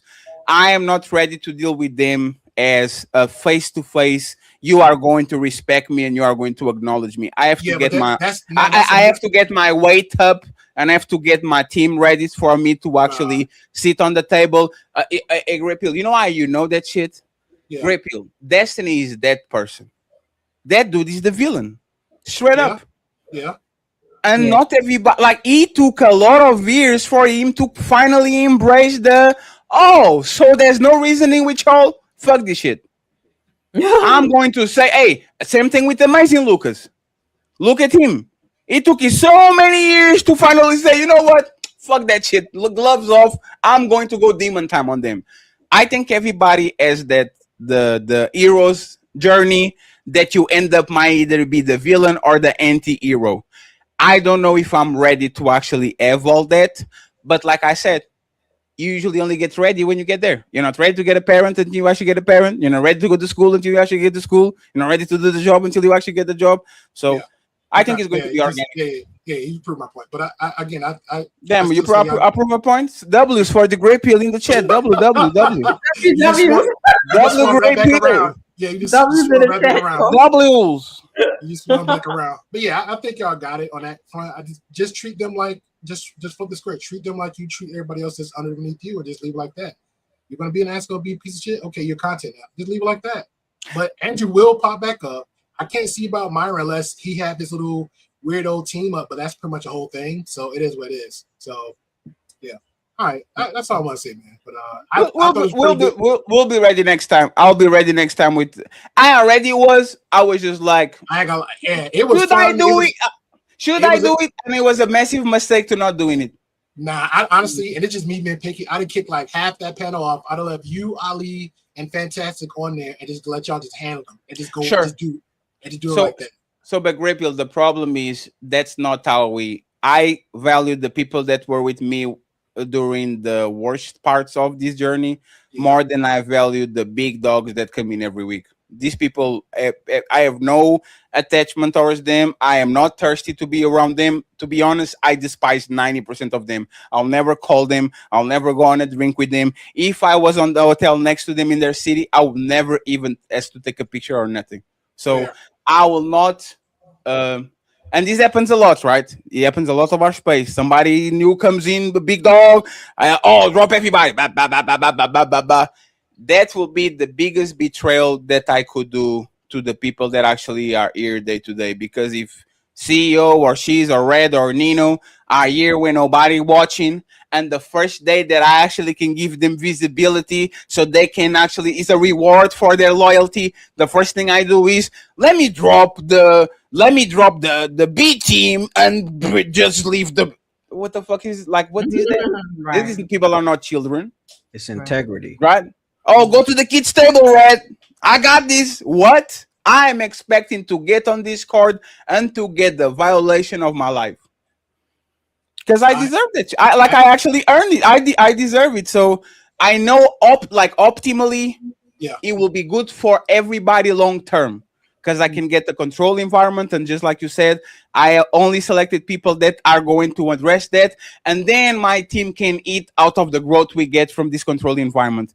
But I read the kind of fail with the people I came in, then just go ahead and I'm dropping everybody. You know, you climbing Mount Everest and you have 10 people, and then one is tired, and one dies, and one is frozen. And I rather kind of get to the middle with everybody, and if we can go up, we just stay over here with 300 people watching, decent amount of money, everybody having fun, then climb to the mountain, and I have 100,000, all these, and then I look back and nobody is down. Ali is gone, Louis is gone, Red is gone, Nino gone, right? Like that will be a tremendous disappointment. You know why, Gray? Because you actually would prove everybody right about me. Yep, that's right. If I get to the top, and once I get there, you know what? Actually, the first thing I'm going to do if I actually make it, I'm going to make a couple of phone calls. Hey, man, I know you don't see eye to eye, but shut the fuck up and let's go do some content. Right? If I get to the top of the pyramid and every single one of the people that was supporting me on the beginning was dropped along the line, everybody was right about Ferry being a piece of shit. Because there's no way everybody falls out with you. Everybody, and you are always right. You might be right 30% of the time, but Xyrox, Nino not fucking with you. Like, what happened there? Yeah, but when it comes to stuff like that, you can't. I understand what you're saying, but like, well, two things. From the outside looking in, let's just say Red's on her spree and she's doing good. It's that situation happened, right? And I'm on the panel. She's like, "Hey, great, I'll drop you." I looking from the outside, and I wouldn't even like take offense to that because like at the end of the day, this is something you need to do. Same example with the Queenmaker situation when I sent her over there to other dude and they was conversating. That was that was a him moment. You know what I'm saying? It wasn't the whole panel get in and all this that third. It was just that's a you moment. So I think sometimes most people just need to look at like, okay, that's a him moment, and then we can take it from there. But you know what I did? Yeah. Remember when Priscilla was on Daryl and Marcus White was there debating her one-on-one? Marcus was debating her. It was his moment. I clicked the link. She said, "Oh, that guy, Daryl, I don't like that guy." And you know what I did? I'm not here to bother nobody. Y'all can keep the conversation going. I'm out. Same thing happened on Aaron. Priscilla got up there. 600 people watching. The show was booming. Angry Man wanted the fair one. He pulled up. She got scared and she bounced. And all of a sudden, Aaron lost his moment because the lion didn't say, "You know what? It's not my day today. Let the lionesses and all the other people do it." Like you have to do a cost analysis a lot of times if it's worthy or not. And me trying to steal the prey from you in a situation where I might benefit a lot but might hurt you on the long term, I don't think that's fair. And I think it's only thirsty people do that shit, man. Yeah, I was about to You know what I'm saying? Like only thirsty people. Like if Kevin Samuels want to come and Kevin Samuels is doing what he did to Sway, hey man, sorry Kevin, you're going to get the pawns. I'm sorry. This kid didn't do nothing to you, and you're talking cash money, and then you leave. Tomorrow, at least you have a show about it. I don't think just because you are Kevin Samuels that you have the right to do subscriber supremacy to everybody. I need to sit there and says, "Yes, sir. No, sir." No, that's fair. I remember that. I remember that's fair. I'm saying in a situation where if it's like, I'm using Reg for example. If it's her channel, her time, this person come, or everybody in the panel, or again, the chat don't know what's went down. Like I said, the Aaron situation. I sent Priscilla to Aaron. She came up there because she's like, "Hey, that channel, Aaron's channel, react to me, so therefore that's Aaron's moment." Now, it went the way you just said, like, "Hey, well, he felt like he didn't want to be aligned. This time he gave everybody a little time," and that's fine. You can choose to do that, but nobody on that panel should just be criticizing and mocking that person because of whatever the outcome it went. It could have went that person. Hey, let me let everybody down so we can have a conversation because generally that person came for Red. You know what I'm saying? So nobody shouldn't even that. Well, Red, can I say? There's a super chat. There's a cash app. I'm in the back. Whatever y'all questions or when me and that person have our moment, y'all more than welcome to come up if that person feel comfortable enough to have that conversation with you. Period. So I get what you're saying. I'm not gonna knock that, but sometimes like, hey man, when it's that moment, it's that moment. My opinion was I said this in the Discord. I think it kind of played the way it played out. It is what it is, and Myron's the type of personality. It is whatever. Man.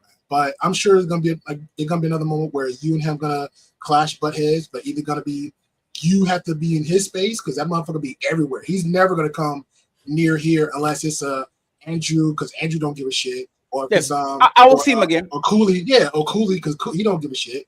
So Yes. he I'll gonna see have a them little. again. Yeah, he's gonna have a little bootlicker with him, and he just gonna like, oh, I'll come up there too. Oh, fat ass, remember that? Then it's gonna be a whole other thing. So it's Greg, gonna happen again. I agree with you, Greg, but that's what I'm saying. I'm not thirsty. You know, like if you watch like a anime called Vinland Saga, right? It's like a, I don't know if you know, like some Vikings, and basically the beginning of the movie starts with the beginning of the series starts with the kid's father that is the leader of the Viking tribe being killed by somebody, and that person adopts the kid. And basically, the kid is only training and practicing so we can actually do his revenge against his stepfather that actually killed his dad. See what I'm saying? I have time. I am Arya Stark. I will go around the kingdom and I'll walk and I'll get some fish and I will listen and I will plot and I will get my coins up and get my subscribers up. So the next time you see me, this is not you are doing me a favor because you are being content creator. No, we are going to spar and I'm going to hurt you. I don't have to hurt you now, but I will beat my time. So, like I said, we have time for that. I ain't got last one. I'll go. I ain't gonna lie. I'm the last one. I'm the little sister Arya, the little sister Stark, running around with Needle. So I see all that bullshit going around. No, there's Arya Stark. Yeah, I got a list. I'm sorry, I got a list. So that's it. I don't have a list because I don't have the top of resentment, but I have shit to prove. Because I'm competitive like that. I don't think my ego is like out of control, but I don't like to lose either, and I don't like to be punked. And I remember that I'm not vindictive, but I'm definitely petty fatty. I'm not petty red. I'm petty fatty. I will, when I see you, I see you, and we're going to see. That's Like you know the British, like there's a British meme that I play that is basically a minister on the United Kingdom when he said, I propose that the United Kingdom leaves the European Union. Everybody started laughing at him because he's basically like saying Texas leaving the United States or California. Like it was something that people thought it was ridiculous. So everybody was laughing. And a few years later, they started the Brexit movement and it actually happened. And you know what he said to his colleagues? You all laughed at me. I must have told you, you are not laughing now, are you? And they were quiet. And this is what's going to happen. You might not respect me now, but one day you will. Because this happens in every single career. It's in sports, the player. Like, look at how we were talking about Karl Anthony Towns and Jalen Bronson. And now they're NBA champions. Look at how we're talking about John Cena, like and all these guys that never will be WWE main eventers, and all of a sudden they flip it and they are carrying the thingy. Like this is the natural progression of things. And I'm kind of young. Most of the people that are here have more at least 20, 30, 40 years to be on this planet. YouTube is not going nowhere. So we're going to see. If we fail, we fall together and we say right here in this small pocket, get a little coins and live our life. If we succeed, hey man, it's not going to be the destiny GG, but we're going to make sure that we feed everybody. So okay, I don't think I have a. I don't. I'm still working on a name. I don't know the GP community, the GP league, but we're waiting to see when you get to 50 to 100K, and then it will be reactive serve. So keep doing your thing. Fingers crossed. I hope you hit 50, 100K. Numbers be going well. And then we'll do reactions of YouTube. I ain't gonna lie. That one, that was a good one. So I appreciate that for me. I appreciate you too, sir. And you're going to get there way sooner than later. Mark my words. Remember this conversation. I will. Yes. By November, we'll have the 100 conversation, but we steady. I appreciate you, sir. Looking forward to it. All right, Red. Catch y'all later. Yep. And I'm getting sleepy. Hey, this was fun. Great discussion. But it's time to shut it down. We are sleepy. It is time to end the show. But first, let us hear your final thoughts. Woohoo! Hey, I can't believe that white Mayo queen was counting money next to a thug. I don't even know how she felt safe. She was like, and he was like looking. I know he was going to do something. Hey, look, hey, she was in love, baby. She was in love. That's her birthday. Shizzy, thank you for coming. What's your Appreciate you. Cheesy, I'm going to take a look at your things, man. Good job. Yes, sir. Good job. Keep pushing. I'm going to binge watch it because I usually like save everything so I can watch 2 or 3 or 4 at the same time. But good job Yes, sir. putting the content out, and we go from there. And you too, CEO. You be slacking again. You're doing good. Yeah, I've You're been doing sick, good, man. CEO. Patty, I've been sick, man. I made it here today because Red threatened to fire me. So I said, yo, Oh shit. yeah, I've been sick, bro. Damn. But Get nah, well you soon, right. sir. Yeah. He had a doctor's note. I got 3 more. I got like 3 more to do. Probably do it tonight or tomorrow morning. Yeah, but it's good that everybody kind of moving, even Cammy kind of doing pre-recorders and all that. Like it's good that everybody at least is like doing the baby steps. Yeah. Let me kind of do the giant steps and kind of like open a little bit the forest and shit so you can kind of trail behind, because then it's going to be a little bit more easier. But I have to kind of lead by example. But I appreciate y'all actually putting the effort without waiting for me and my dumb mess of air conditioner not being mounted. I got everything other than the shit. Oh my You goodness. know? I just appreciate the opportunity from all of y'all. Bottom line, I really appreciate it. You Yeah, start you don't to talk. you don't have to say that with the radio voice, and you can talk a little bit more too. don't be shy. Starting to come out. You know, really thought to like Hey, interject. Red.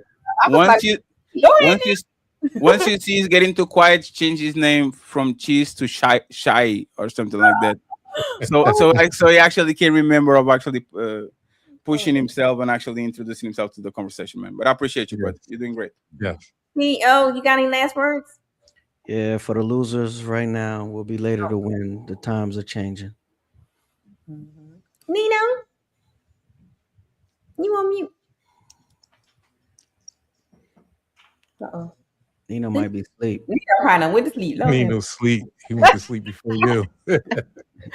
Oh, shout out to everybody came through. I'm going to read the super chats and all that good stuff, and then close out. If you guys want to stay, you can. I'm Oh, out. Hey, Nino, any final thoughts? Oh yeah, I was gonna say thanks for having me. Great show as always, and catch y'all later. I am kind of sleepy. Yeah. Yo, Patty, then he left. Yeah, if you still watching, man, bring that white show back, man. I like the white channel, man. You know, I like the smoke shows on the white channel, bro. Oh yeah. I think there's a breaking ground debate is scheduled. A debate 1-on-1? No, I think it's like a panel debate. Okay. On the breaking ground thingy, but anyway. Anybody going live? I know Nino's going live tomorrow and Friday. Anybody going live? Yeah, I'm gonna go live Mondays. I want to see how this F1 is going. I'm a big F1 fan, so I'm gonna talk about that. Okay. I just gotta make some more videos, so I'm just cooking in the kitchen. All right. I have witching hours on Friday. We're gonna talk a little bit about disclosure. Mm-hmm. Okay. I got. What time that start? Oh, Lord. That's like, you want East Coast or Central or West Coast? East Coast, Philly, right below CO. Oh yeah, that's like 1:15 in the morning. It's really witching hours, bro. It's witching hours. No, listen, I work. I'm about to go back to work though. Like, oh, okay, yeah, it's witching hours. Saturday morning, 1:15. I'm a night owl. Yeah. I got some goodies for y'all. We'll make you. That's what I might start doing is like videos on a late night with the job. I really want to do a theme with the job. You know what I mean? That would be fun. Content. Yeah, that'd be fun. Are you gonna just like record stuff, or are you gonna do it live? We'll do it live, not too long, but if I do live, I probably keep it inside my hut, then come out, you know what I mean, with another camera. Yeah, I have. Oh goodness, guys. Okay, so do you guys use do y'all use like a GPT or anything like that? Do y'all use GPT or Gemini like that? Yeah, I use GPT. I got well, I don't think you would consider this one. I use Firefly for like Yeah, I saw videos and stuff. Like I suck at AI, man. I need to learn something from you and Fatty, bro. Play with me. Yeah, y'all stuff is dope. So I found an easier way to do your pre-recorded clips. I'm trying to perfect it first. I'm trying it out. I did do it with the one that I had put out 2 weeks ago with the with Mr. He Said and what's his name? Either man was going at each other. I did it with that clip. And I think this is going to help a lot of us that do like the lives to have it like automatically clip them up for you and stuff. Oh, that's fire.